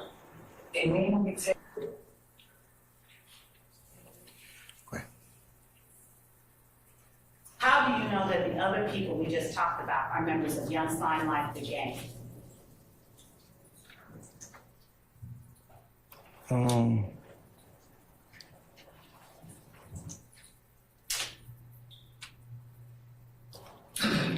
By association, I guess. Can you explain?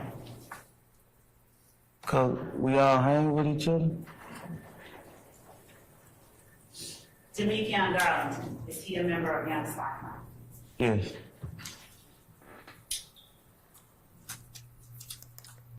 See, this brother here, right? He signed that plea agreement thinking that all you was gonna have to do was say a little bit. And it don't work like that. When you sign that agreement, they are going to cross-examine you. Whereas though they're going to ask you one thing, ask you another thing, flip around and ask you the same question this way, ask you that way. They're going to keep asking you several questions to get you twisted in your story. Especially if you're not telling the truth. This here, you can't win. When you sign up for this life, you can't win. It's no way you can win.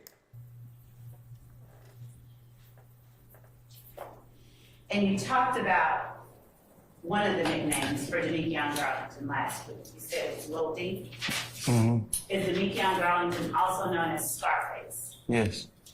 Does he spell Scarface with C's in them?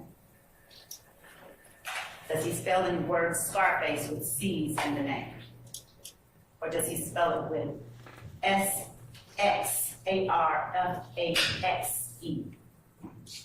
I ain't really asked him to spell it. Have you ever seen it on Instagram? I thought his name on Instagram was 30 Deep. D. Did you ever have an Instagram handle _1slug? Yes.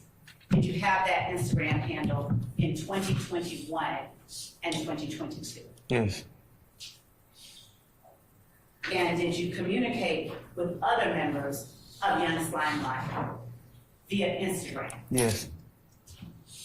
They Did you will also get communicate your with Instagram members posts. of Young Slime Life via FaceTime? Yes.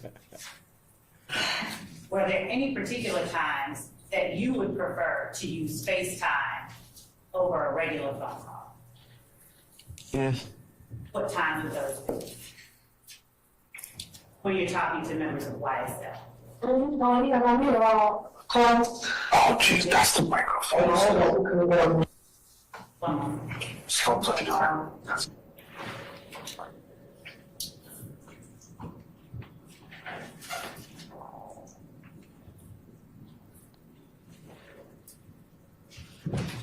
Go ahead, you may answer. I prefer FaceTime over any form of like communicating. It's kind of what the iPhone was made for, FaceTime. I mean, like, that's what I feel like. Is Quindarius Zachary a member of YSL or Young Slimelife? Yes. Do you know how long he has been a member of Young Slimelife? Not to the exact. Was he one of the founding members? No. Kenneth Copeland, was he a member of Young Slimelife? Yes. Do you know how long Kenneth Copeland has been a member of Young Slimelife? Not to the exact. No, not to the exact extent. Not to this day. Not to the exact. Okay. Can you estimate?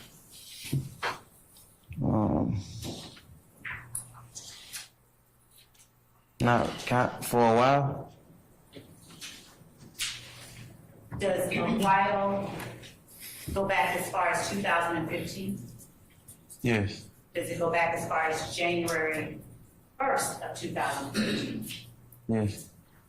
Does it go back as far as November of 2014? Yeah. What is the nickname, or what do you call Quindarius Zachary? D. And what do other members of Young Slimelife call Quindarius Zachary? D. What about Kenneth Copeland? What do members of Young Slimelife call Kenneth Copeland? Woody. Woody. Woody? Yeah.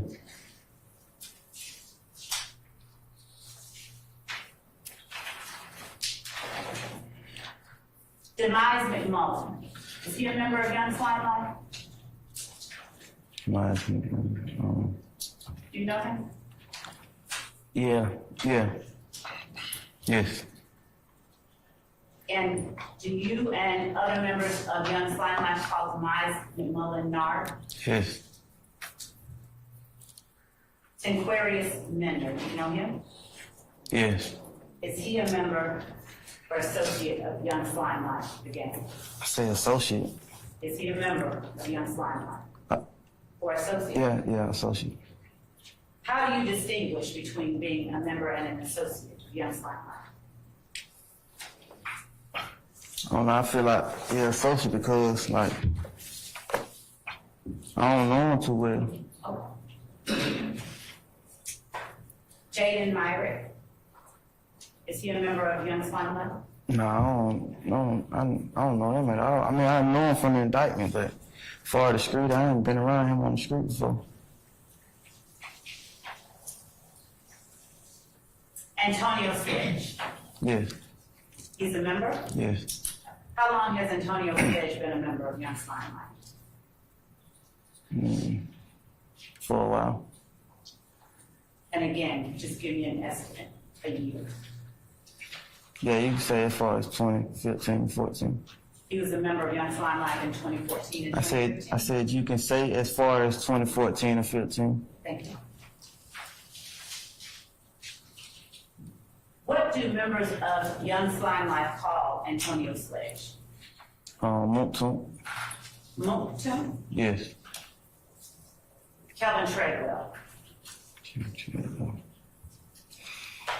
You got a nickname? O.G. Bentley. Yeah. He's a member of Young Slimelife. Yes. For how long? You can use the same date for 2014, 15. What about Antonio Sumlin? Yeah. How long has Antonio Sumlin been a member of Young Slimelife? You can use around the same time frame. What do members of Young Slimelife call Antonio Sumlin? Obama. Jimmy Winfrey. Is Jimmy Winfrey a member of Young Slimelight? Yes. How long has Jimmy Winfrey been a member of Young Slimelight? We get the same time frame. Around the same time frame? Yeah. And what members of YSL or Young Slimelight called Jimmy Winfrey? Roscoe. Roscoe? Yeah.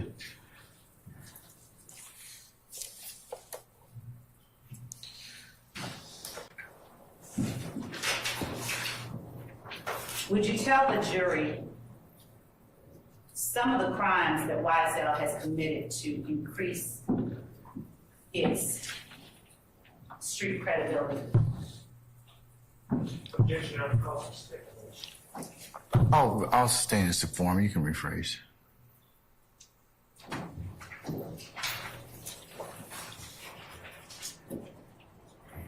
Showing you what has been admitted as State's Exhibit 16 uniform. I'll ask you if you recall number 1 in 16 uniform, the very last sentence. Yeah. Okay. And did you testify truthfully when you signed 16 uniform that Young Slimelight is an organization? Your Honor, I'll overrule the objection, Mr. Steele. did you testify truthfully when you signed statement 16 uniform that Young Slimelight is an organization made up of 3 or more members or associates who have committed crimes intended to increase the notoriety, street credibility, and reputation of YSL? Yes. So would you tell the jury some of the crimes members or associates of Young Slimelight have committed to increase the notoriety of YSL? Overruled, sir. Yeah, sure.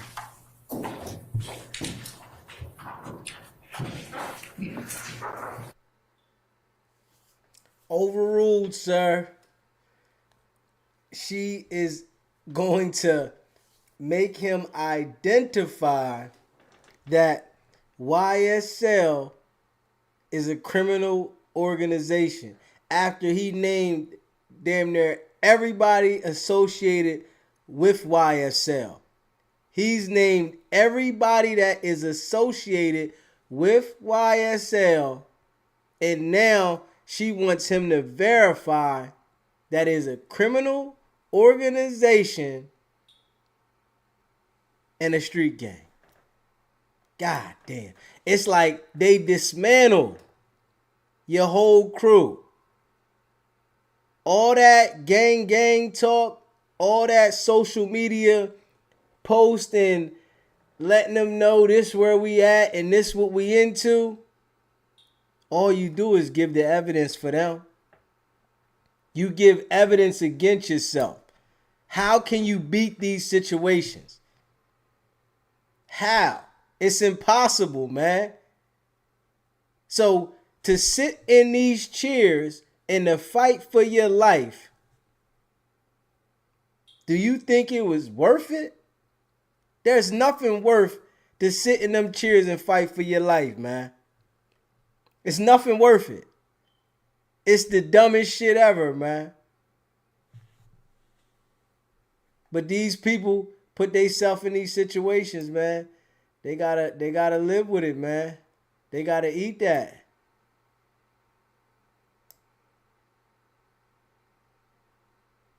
Real shit. They gotta eat that. That you were able to make factual acknowledgement, number 1, truthfully at the time that you signed State's Exhibit 16 with uniform? I was able to do that because I'm a member and I've done things to increase the notoriety or furtherance in whatever, the rest of the question. What crimes have you committed to increase the notoriety, street credibility, and reputation of YSL? So I sold drugs and carried around illegal firearms. How did those things increase the notoriety, street credibility, and reputation of Young Slime Life? I don't know if it actually increased, but my approach was to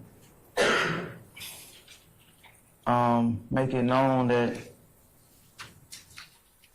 YSL was selling drugs and willing to protect the selling the drugs with the firearm. But yeah. And when you made factual acknowledgement, number 12, how did YSL protect their territory at 151 Cleveland Avenue? I never said nothing about protection. Okay. Was the gas station at 151 Cleveland Avenue a location where YSL associates sell drugs? Yes, that's where I sold my drugs at. And was 221 Cleveland Avenue a location where Young Slime Life associates sold drugs? So them two stores, like 5 minutes from each other, I often walk back and forth. Some sales I had down there, some sales I had up the street. Were you able to keep accurate count of the sales? No, How then were you able to successfully sell drugs? I never said I was successful. So, how were you able to say that 3 or more members or associates of Young Slime Life have committed crimes intended to increase the notoriety, street credibility, and reputation of Young Slime Life? How were you able to truthfully say that at the time that you signed this agreement?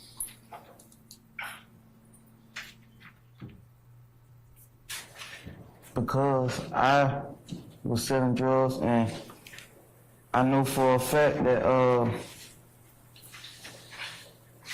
Sledge knew that I was selling drugs, and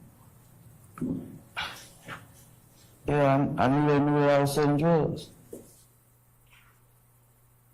Who were the other 2 people, since you said in this acknowledgement that 3 or more members or associates of Young Slime Life have committed crimes meant to increase the notoriety, street credibility, and reputation of Young Slime Life? Who are the other 2? So I.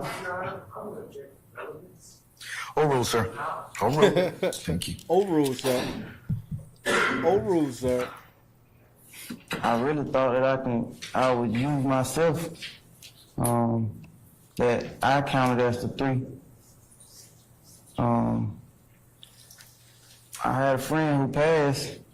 He was a member.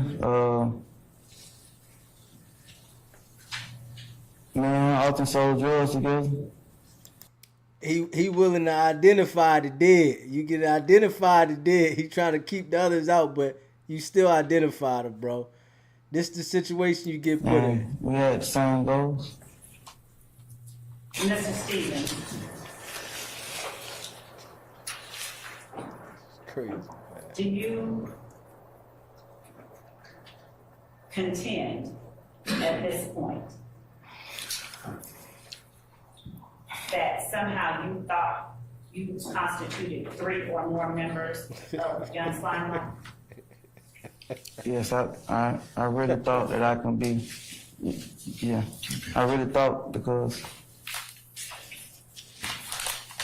I'm in the indictment, man. I was indicted. So are you unwilling to speak on crimes committed by other members of Young Slime Life intended to increase the notoriety, street credibility, and reputation of Young Slime Life? No, I'm not unwilling. I gave you 3 names. I told you. You asked me to give you 3 names. What 3? Ms. Love, before you posit more questions, I believe we have some folks who need to take a comfort break. So I'm just gonna pause you at that point in time. Ladies and gentlemen, we're just gonna recess for about maybe 10 minutes and let everyone who needs to take comfort go ahead and do so. All right, so ladies and gentlemen, all rise.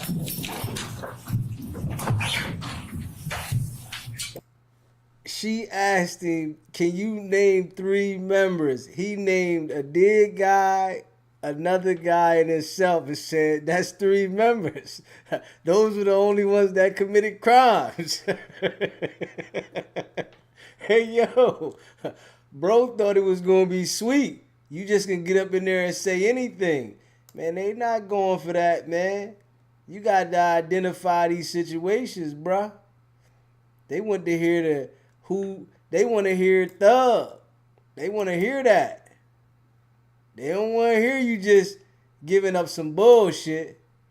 And look at these guys. They sitting in there fighting for their life, man. You know, he telling too. This is what happens. But in this situation, he want to fight. I tell you, boy, shit crazy. Is this what it's worth? Is it worth to put yourself in these situations? Not at all. You can't win. They're not going to allow you to win. It's impossible to win. It's designed to take you all the way out. They're not going to allow you to win messing with these folks. Thug sitting there. Look at Thug. Thug sitting there sick. $1 million joker. Straight $1 million joker done played with the system. Now they try and give it to you and don't want to ever let you come home. They don't want to give you the opportunity to touch the streets again. Look at him. Sick. Head down. Was talking that shit. Just let you know, man. That street shit don't pay nothing. You give it all back. Everything. Sick. Looking at his life in front of him. Look how his chest pumping. That's breathing, knowing you in that situation. Those breaths right there let you feel it. Damn, why did I put myself in this situation? Why couldn't I make a better decision? And you can't take it back. When you get to this right here, ain't no take it back. You got your life in somebody else's hand. 12 people that they sitting your friends up there that you call crew to make them identify what you was involved with. Niggas don't understand that. It's all good when niggas is talking that shit. Can we get Mr. Stevens back, please?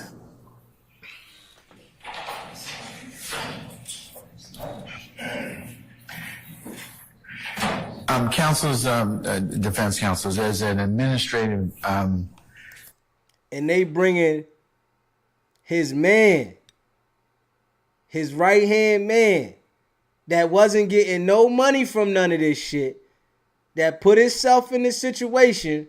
They're bringing him back on the stand to testify against him. And he got to sit there and look at your bro in the face while he identified everybody that's a part of the gang.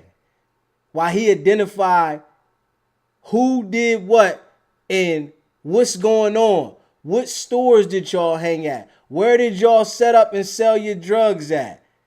He got to identify this. People don't understand yet that they're going to use your crew against you. Ain't no ride or die shit. that shit is fake. That's some fake shit that they got us out here believing because our skin this color got you believing that the crew gonna ride with you. I guess niggas ain't gonna wake up. This situation, it don't seem real when you watching other people in it until you in it. That's when this situation right here is real. Look at his boy. This is boy right here that they was riding with, and they gotta stand up while he come get on the stand. They gotta stand up while his boy walked through and finished testifying, and he been on the stand for 4 days. I can't understand why we can't see how real this is from watching other people's story. And I feel that if you got a teenage kid, you should be having your teenage kid watching this to see that if you play that image, these are the results. Don't think that this can't be you. Shit's crazy, man.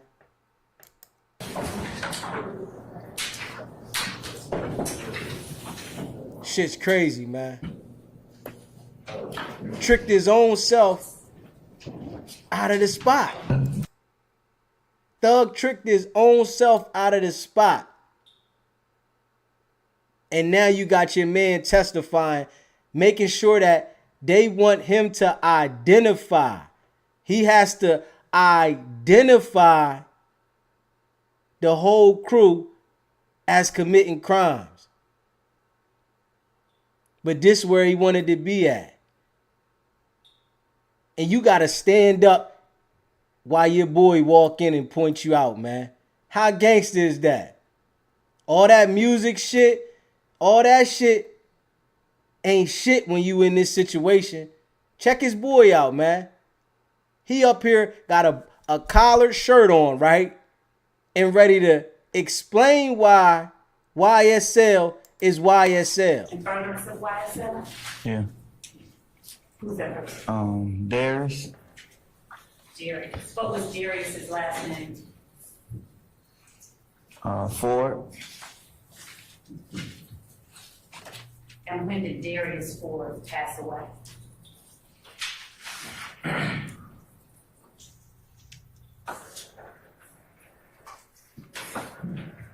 Was it in 2022? Yeah. And did he pass away along with Saying this to form. someone else? Yes. Who did he pass away with? Christian. Crazy.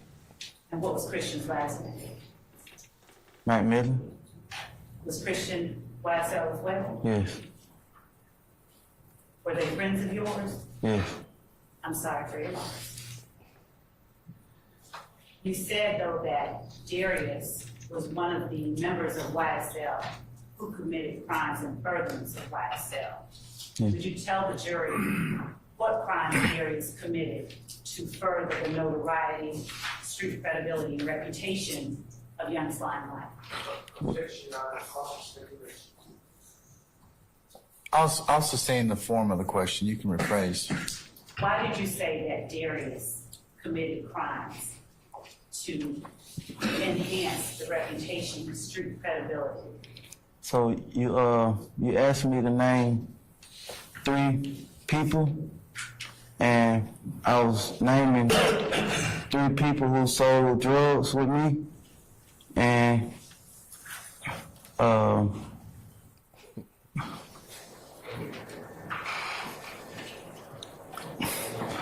Crazy. we often let it be known, well, they often let it be known that they wanted to do what I was doing. They wanted to be like me, and that's what I was doing, increasing the notoriety. And by them saying that they want to do the same thing as me, that's what gave me my factual knowledge of that they want to do the same thing as me.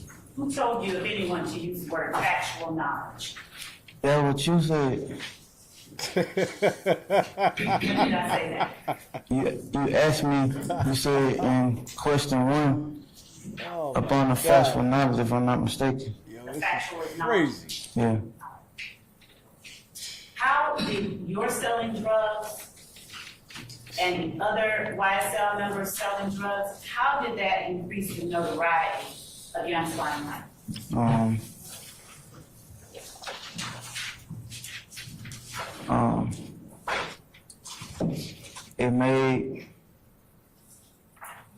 I feel like it made people notice us because we had nice clothes, we were dressing nice, and we had money.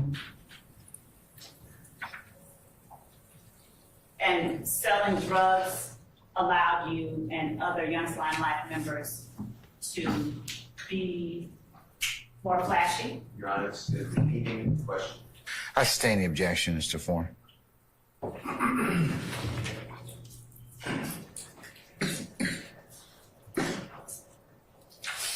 And how did it increase the reputation of Young Slime Life as a gang? I felt like it increased because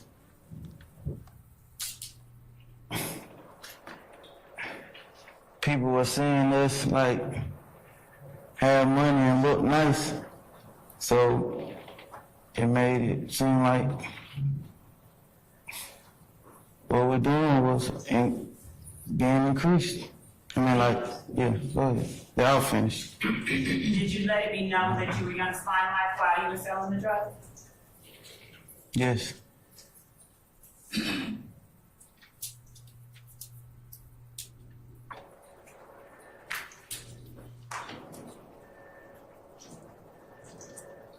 I'm going to show you, or actually, we have admitted State's Exhibit 11 uniform with permission to share the screen.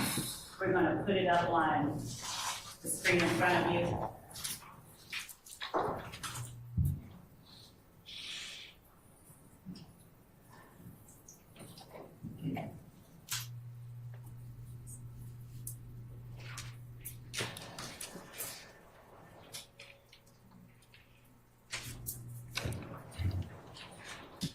Everything that you post on Would you tell the jury who it Instagram, is that we are looking at? they gonna in use it State's against you. Exhibit 11 Everything. uniform?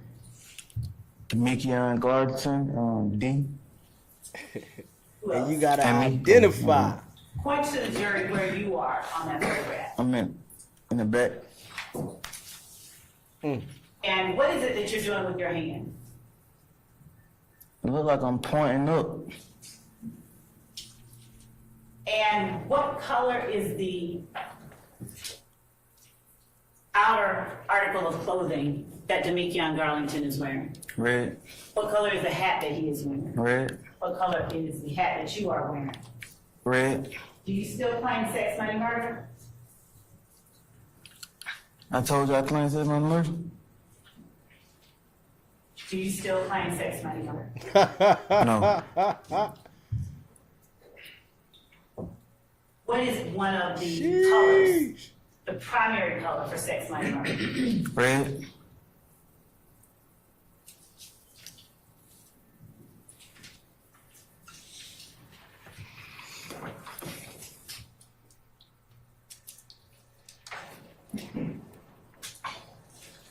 I'm now showing you what has been admitted as State's Exhibit 11 uniform Bravo.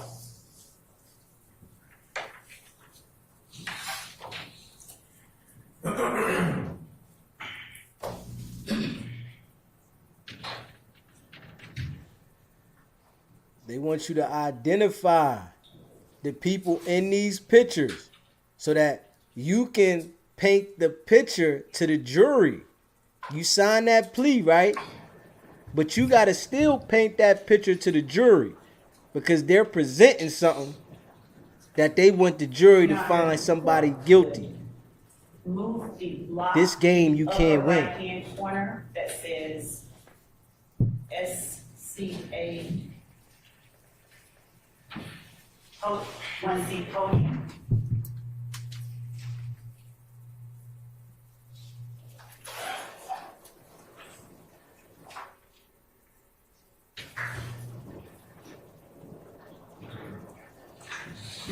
We cannot be doing what we'll just do. Let me go up on this son.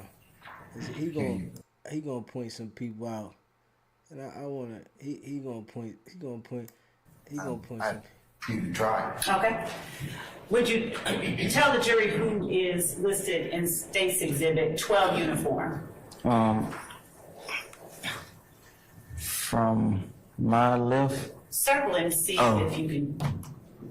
Okay. It's not going to be touch sensitive? Okay. How about you just go ahead and tell the jury? Tell them what they're wearing. From my left, that's Antonio Sledge. Got on black. In the middle of Shannon, he got on black. And far right is me. I got on red and black. All right. Shannon, is that Shannon Stillwell? Yes. Is that the person you call SB? Yes. And is that the defendant in the courtroom today? Yes. What is Sledge doing with his hands?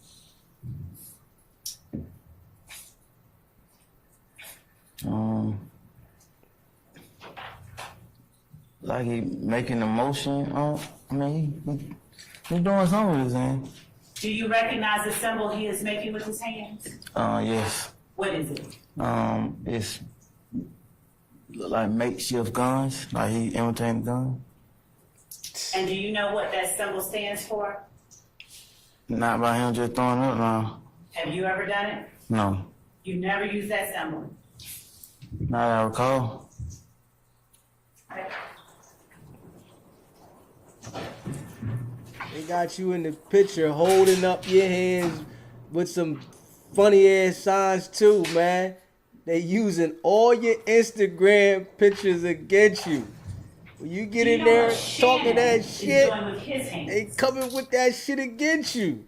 These niggas, man. Throwing up 3 fingers? Do you know what it's meant to stand for? No. Crazy. When you were identifying Thug as a member of Young Slime Life earlier, did you see or were the letters and numbers SP5DER on his jacket? Yes.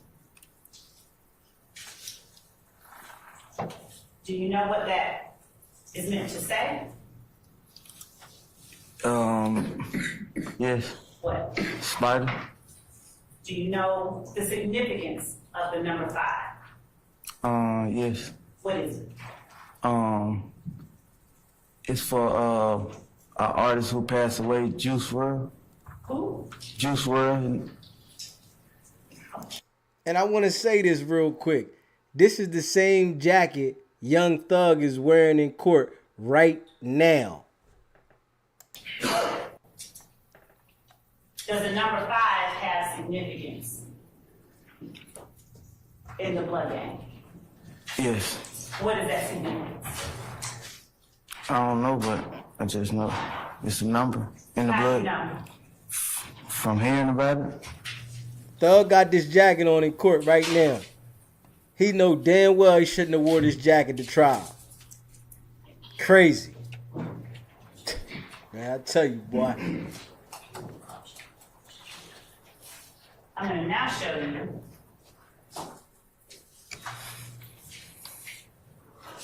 what we have marked as State's Exhibit 13 uniform. And in order to do that, I'm going to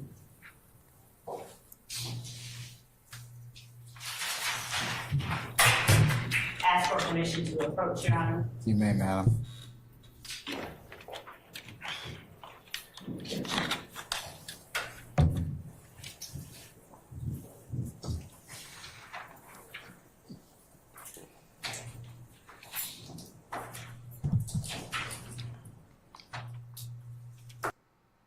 Crazy.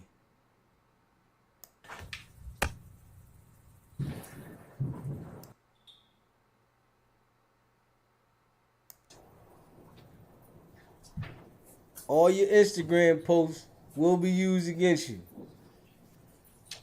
All of them. Your videos that you upload, all of them. Young bulls don't understand that shit.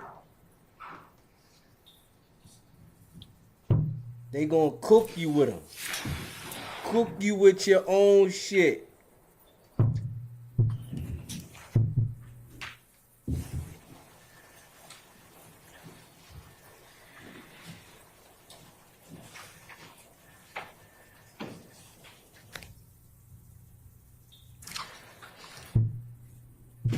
You trying to show off the people in your neighborhood, right?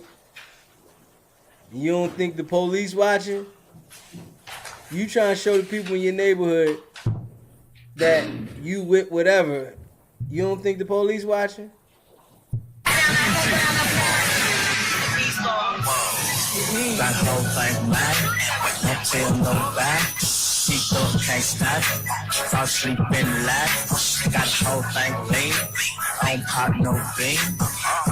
They just asked him, have you ever threw up these signs? He said, not that I recall. They went to the video Young Thug shoot and played the motherfucker right after he said it.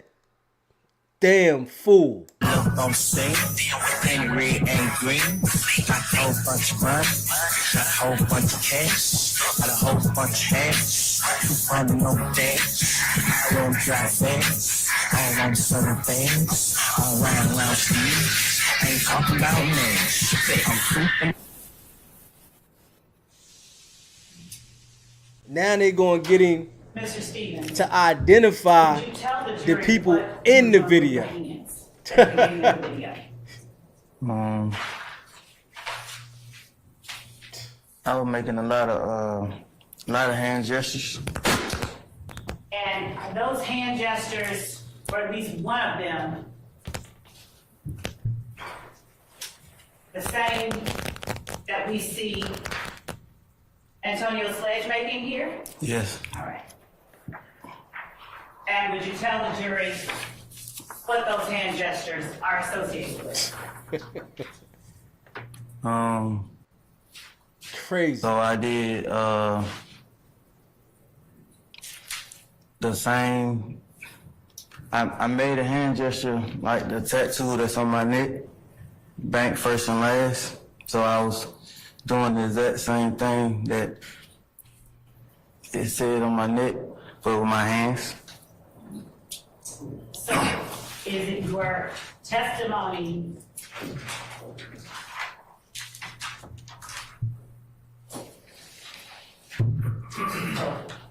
he's back.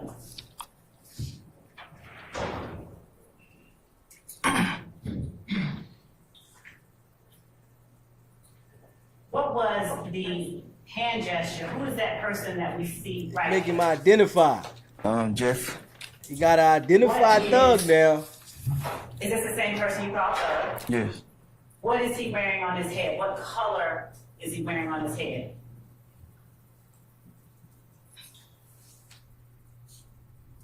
You probably didn't say red. It looked like a bright orange though, but you can say red. I know that's what you getting at. Red. What is he doing with his left hand? Making a symbol as it's a gun. As I go back to you. Wow. You gotta identify that. You can't just take no plea. What is this symbol? I think that's it. That's a B. For what? And What you saying? What it's the what he throwing up? I'm saying, do you recognize the hand? So B stand for blood.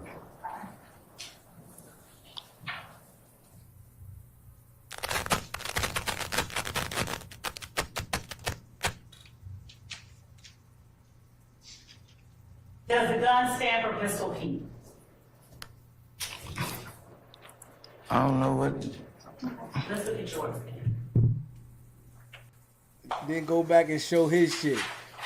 Look at your shit. This is what you put up. You on here doing this What shit. hand size are you making? What? Here, what the fuck? Like gun signs. Why are you holding up gun signs? Because it go with what I was doing in the whole video. What are you doing? I was making hand gestures that go with the tattoos on my neck, BFL. I was basically making BFL.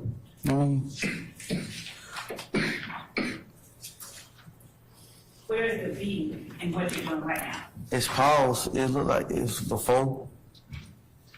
If you can play it, you can see.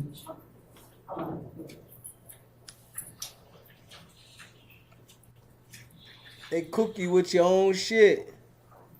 Cook you with your own shit, man. Wow. Now you gotta point it out. You gotta verify this shit. What did this mean? Why did you do this? What was this intended for? You gotta identify.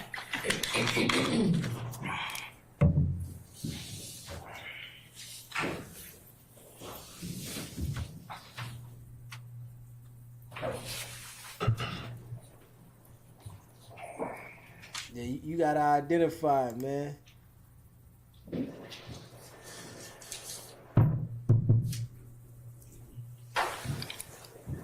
They gonna play it back for him. He said you gotta play it for me, so they gonna go play it back for him and let him see what he did again. The shit that he just said that he don't recall holding up his hands like that.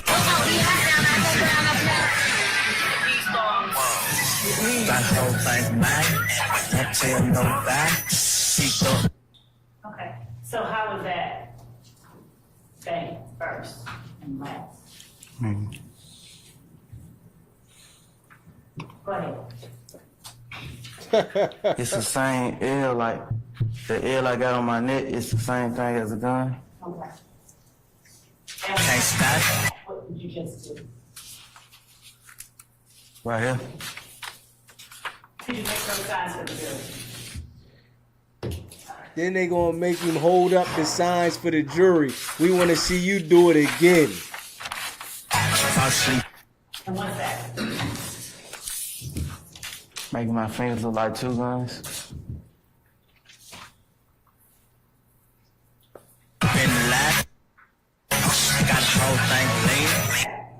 Making my fingers look like two guns. And what are those particular two guns meant to signify? Just two guns? Aren't those two guns meant to signify Pistol Pete? Not my two guns. Ain't pop no thing. Pull up. The blood. Were those signs that you made after the two guns? Were those blood symbols? Man, that would look like, yeah. You made them, right? Yeah.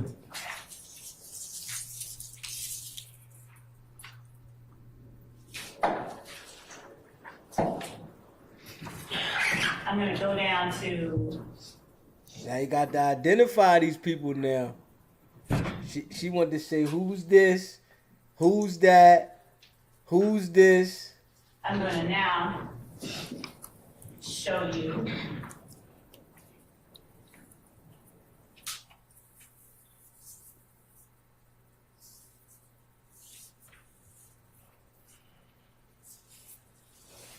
What we have marked as State's Exhibit 18U. With the court's indulgence, I ask members of the defense that wish to look at 18U to come to the podium.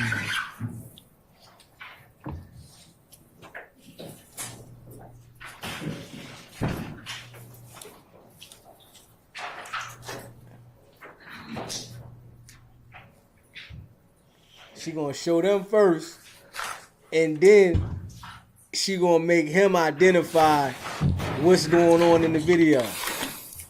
She wanna make sure that they not objecting to it, cause she ready to show and let him point out stuff. All he doing is pointing out who is this, who was that, who was this, what was that. This what happened when you sign up to plead guilty. This what happens when you running with a group of people and y'all talking about y'all riding. people need to have their teenage kids watch this. Because this the outcome with that gang shit. They turning everybody against you. Everybody don't want to do a 20 ball. You got 20, 30 people in indictment. Everybody don't want to do a 20 I'm ball. going to show you now what is Not at all. marked as State's Exhibit 18 uniform.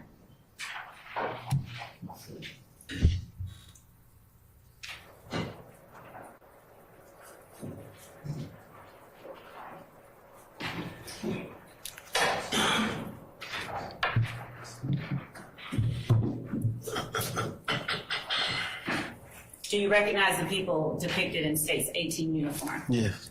You And got to do you identify recognize them. yourself in State's 18 uniform? Yes. Is this an accurate depiction of you and the other persons in 18 uniform? Yes. Are you all seeing one of Thug's songs, you in 18 uniform? Yes. All right. Your Honor, the state tender's 18 uniform is evident. Any objection to state's 18 uniform? Hell no, they ain't objecting. Thug made the damn song. 18 uniform is admitted and may be published as you see fit. And you hear she called him Thug that time. 1 minute she said Jeffrey Williams. This time she said, do you recognize that this is one of Thug's songs? Come on, man. Killing yourself. Crazy.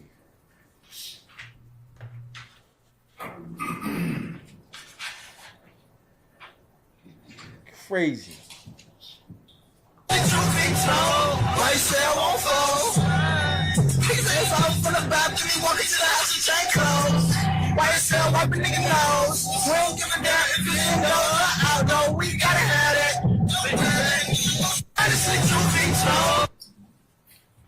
Would you tell the jury who it is that we are looking at here?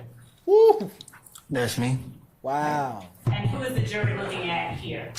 Walter Murphy. And what other name do you call Walter Murphy? DK. And does he have DK in his forehead? Yes. Who is the jury looking at here where my pointer is in the upper right-hand corner of the screen? Jeff. That's Jeffrey. Jeffrey Williams? Yeah. Young Thug? Yeah. All right. Young Thug. Who is the jury looking at where my pointer is who has on the light gray hoodie? Quindarius Zachary. And what do you call Quindarius Zachary? D.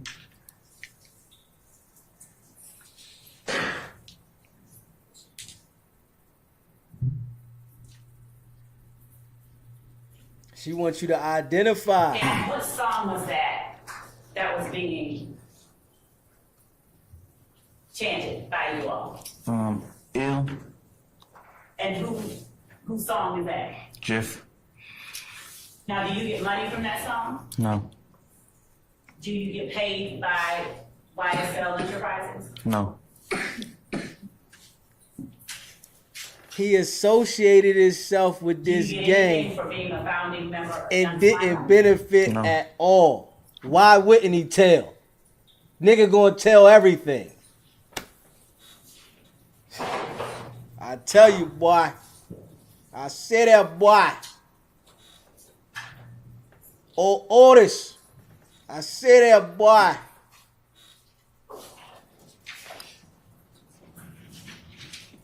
Made nothing from being associated with Thug. Why And wouldn't he is tell? this the same song that your name is mentioned in when Thug says, I love her for the cash and she's been getting robbed by Tick? Yes. The man caught a case for robbing a broad. Young Thug put the case inside the song. What has been marked as State Exhibit 19U? Boy, oh boy. With court's permission, I will share with counsel and make sure that they are familiar with what I'm about to show. Crazy.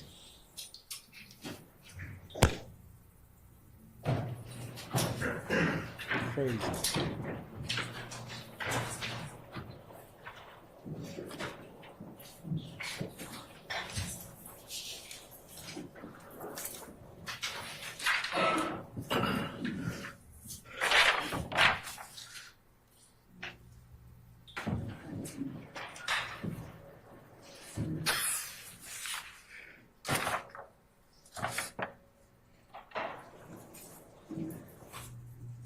Crazy.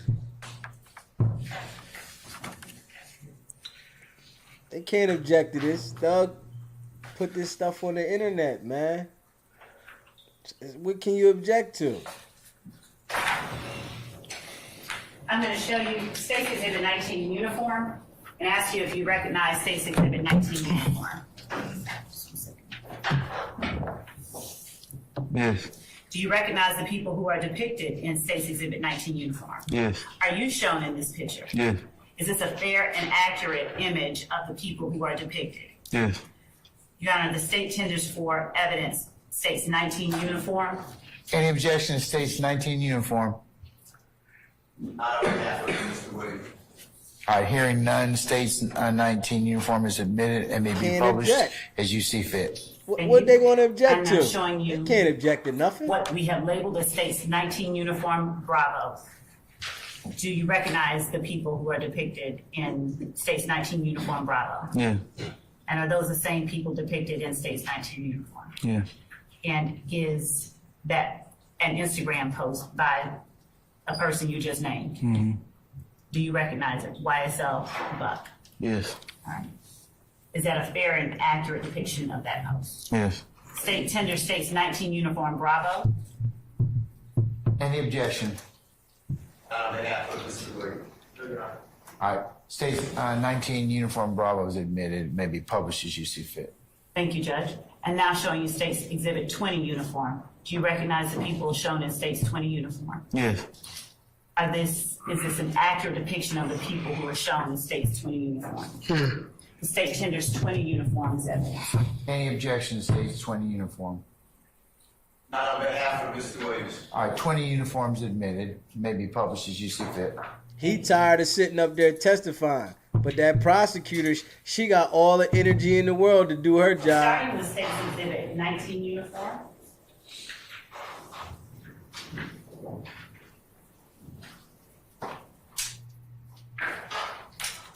Mr. Stevens, would you tell the jury who it is that we are looking at in State's He got to identify these niggas.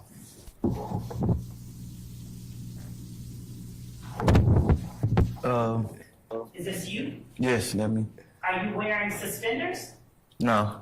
What is this? A book bag. What color are the straps? Red. Right. Are you able to tell the jury who the other people in State's 19 uniform are? Like, not by like, whole name. Okay. Which ones are you able to tell the jury about? One where you got the mouse on. That's Walter Murphy. Where he has the what on him? I thought you just had the mouse on. Okay. And who is that above Walter Murphy? Quindarius Zachary. What is Quindarius Zachary holding up with his hands? YSL.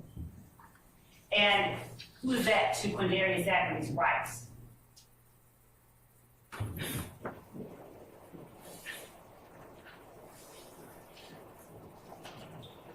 Who is that person? I really don't know. Okay. Is that person holding up a YSL sign as well? Yes. Are there other persons on here that you recognize? Yes. Who are they? Tay, him and D brothers. Right here. He holding their hands out. Here? Yeah. In the red boxers? Yes. All right. Who else do you recognize? I don't know their name. Are they YSL? Associates. Okay. And when you say associates, how are you distinguishing that? So I'm YSL and they know me. So and we associated.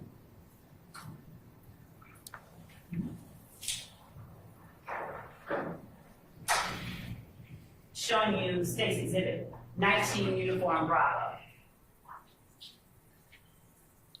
Who is the person who made the post?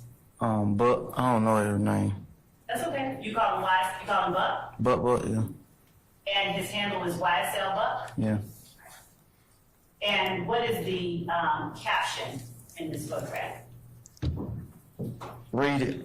Yes, please. Young Fly and Slime Brew. YSL and 30, we is the street, trust me. ROC for life. And are those hashtags next to YSL and 30? Yeah, And are those hashtags next to Rock for Life? yes, And is that 30 intended to stand for 30 Deep? yes, Is that Rock Crew intended to stand for Raised on Cleveland? yes. Showing you State's Exhibit 20 Bravo. Would you tell the jury who is in 20 Bravo, starting with the person, 20 uniform, I apologize. Would you tell the jury who is in State's 20 uniform, starting in the middle where the pointer is? That's me. Who is around you? Let's go here first. Martinez Honor Duke. And are you able to tell the jury who this person is? Nah, What about this person? nah. I don't know the name on him. You don't know what? I don't know his name. Okay. Do you know him by sight when you see him? Big, Okay. You have a nickname for him then? big. Who is it that I have a pointer on right now? Yeah, DeMonte. And are you able to see who it is that is to the left of Diamante in the plaid shirt? Yes. Who is that? Shannon Stillwell. And who is just beneath and to the left of Shannon Stillwell and right behind your left shoulder? Demikian Carlos. And were these, was this photograph taken on a different date than the one of you and him on the four-wheeler? Yeah, could have, man. We ain't got on the same clothes. Oh, yeah. Yeah, how different, yeah. All right. And who is this person to the left of Demikian? Jimmy. Who? Jimmy. What's his last name? Winfrey. Is that the person you call Pee Wee Roscoe? Yeah. Who is this person here below Jimmy Winfrey? Antonio Sledge. Is that called Mom? Yeah. Who is this person here that the pointer is on? Well, I don't know his name. Do you know the name of the gentleman in the back with the gold hair that the pointer is on? Yes. Who is that? Jeffrey. Is that Thug? Yes. You want to make sure she identifies that thug.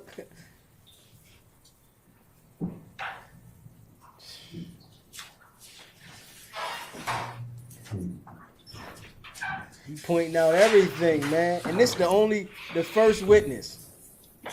They got many more of them jokers that got to get up here and do this. And he trying to cut corners with it. Do you know of other crimes that YSL has committed in order to increase its notoriety? No. How does having a stolen gun increase the notoriety of YSL?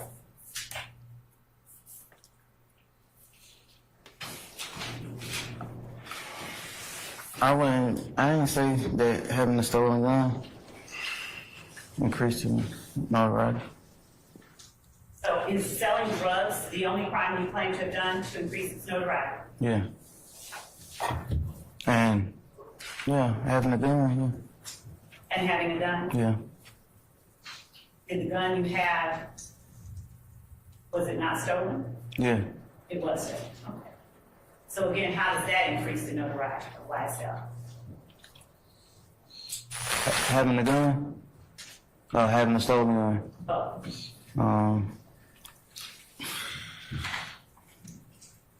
Come down, question, objection. Overruled, sir. Man, they overruling that, man. You ain't get Having that a off. gun, having a gun, like you gonna protect your, my selling drugs gonna help you, protect your drugs.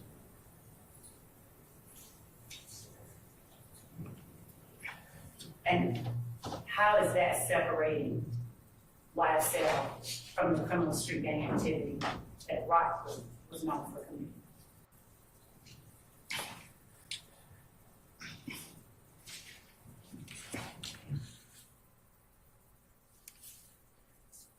I don't know.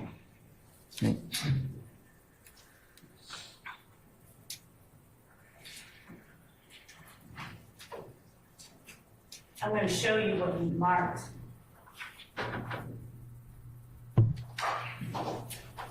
As Stacy's is 21U, 22U, as well as 23U,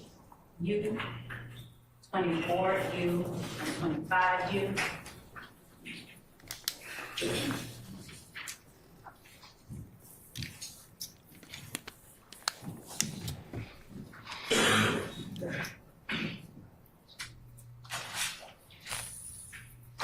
And I'm going to ask Ms. Hilton to assist me and to also copy states 21U, 22U. They've already been served, but I just wanted to show the particular pages.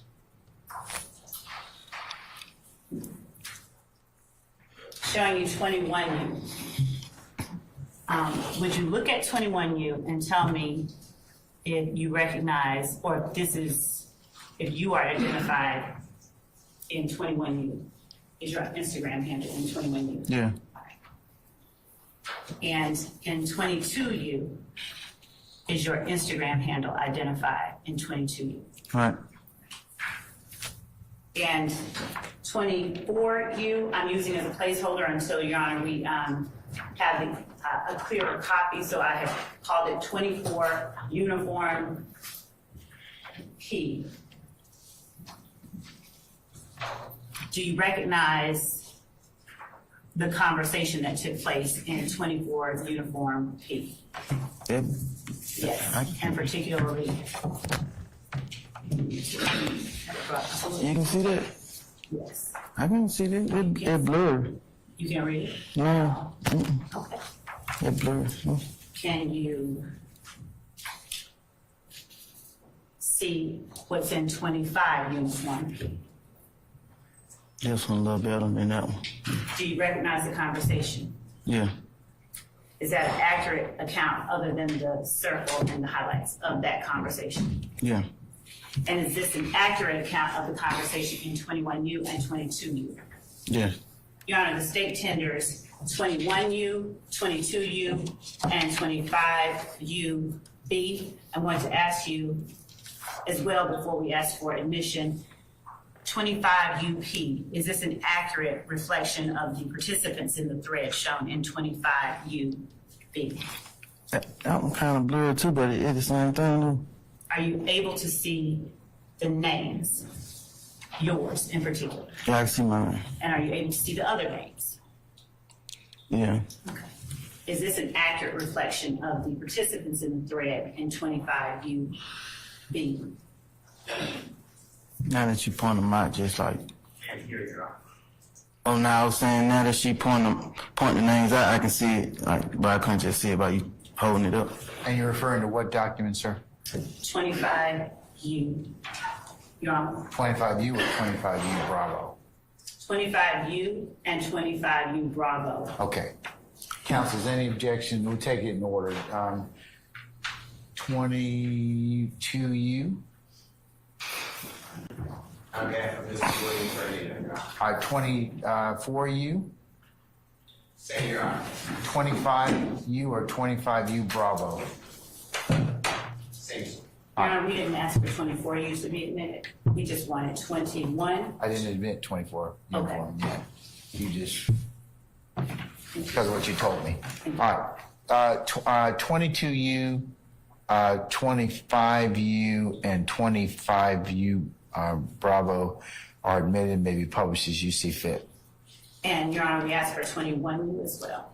Any objection to 21U, councils? All right, 21U is admitted as well. Thank you, Your Honor. And may be published as you see fit. Thank you, Your Honor.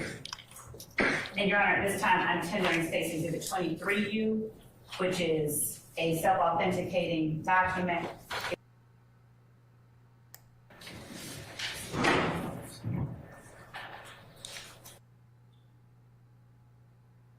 The other objection states 23U is admitted.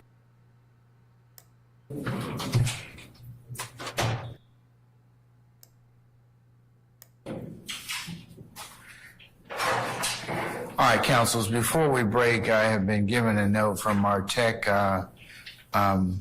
advisor. Hey, man, listen. Bro had to identify everybody, man. He had to identify everybody, identify what the signs mean. He had to let them know about the gang, man. This is what's happening. Some sales I had down there, some sales I had up the street. I had sales here, sales there. We did that. This is the results, man. You can't escape it, man. Hey, listen, and this is the first witness. The first witness is going to be many more people coming to give their testimony. This guy here is pointing people out, but he's trying to go around on certain things. There are going to be other people that get on the stand and give direct. This is what it is. This is what happened. So it's looking crazy, man. Hey, leave a comment. Let me know how you feel about this situation, man. How it's looking. Thug got his boys testifying. This what they do, man. It's not about the setback, baby. It's about the get back. Now.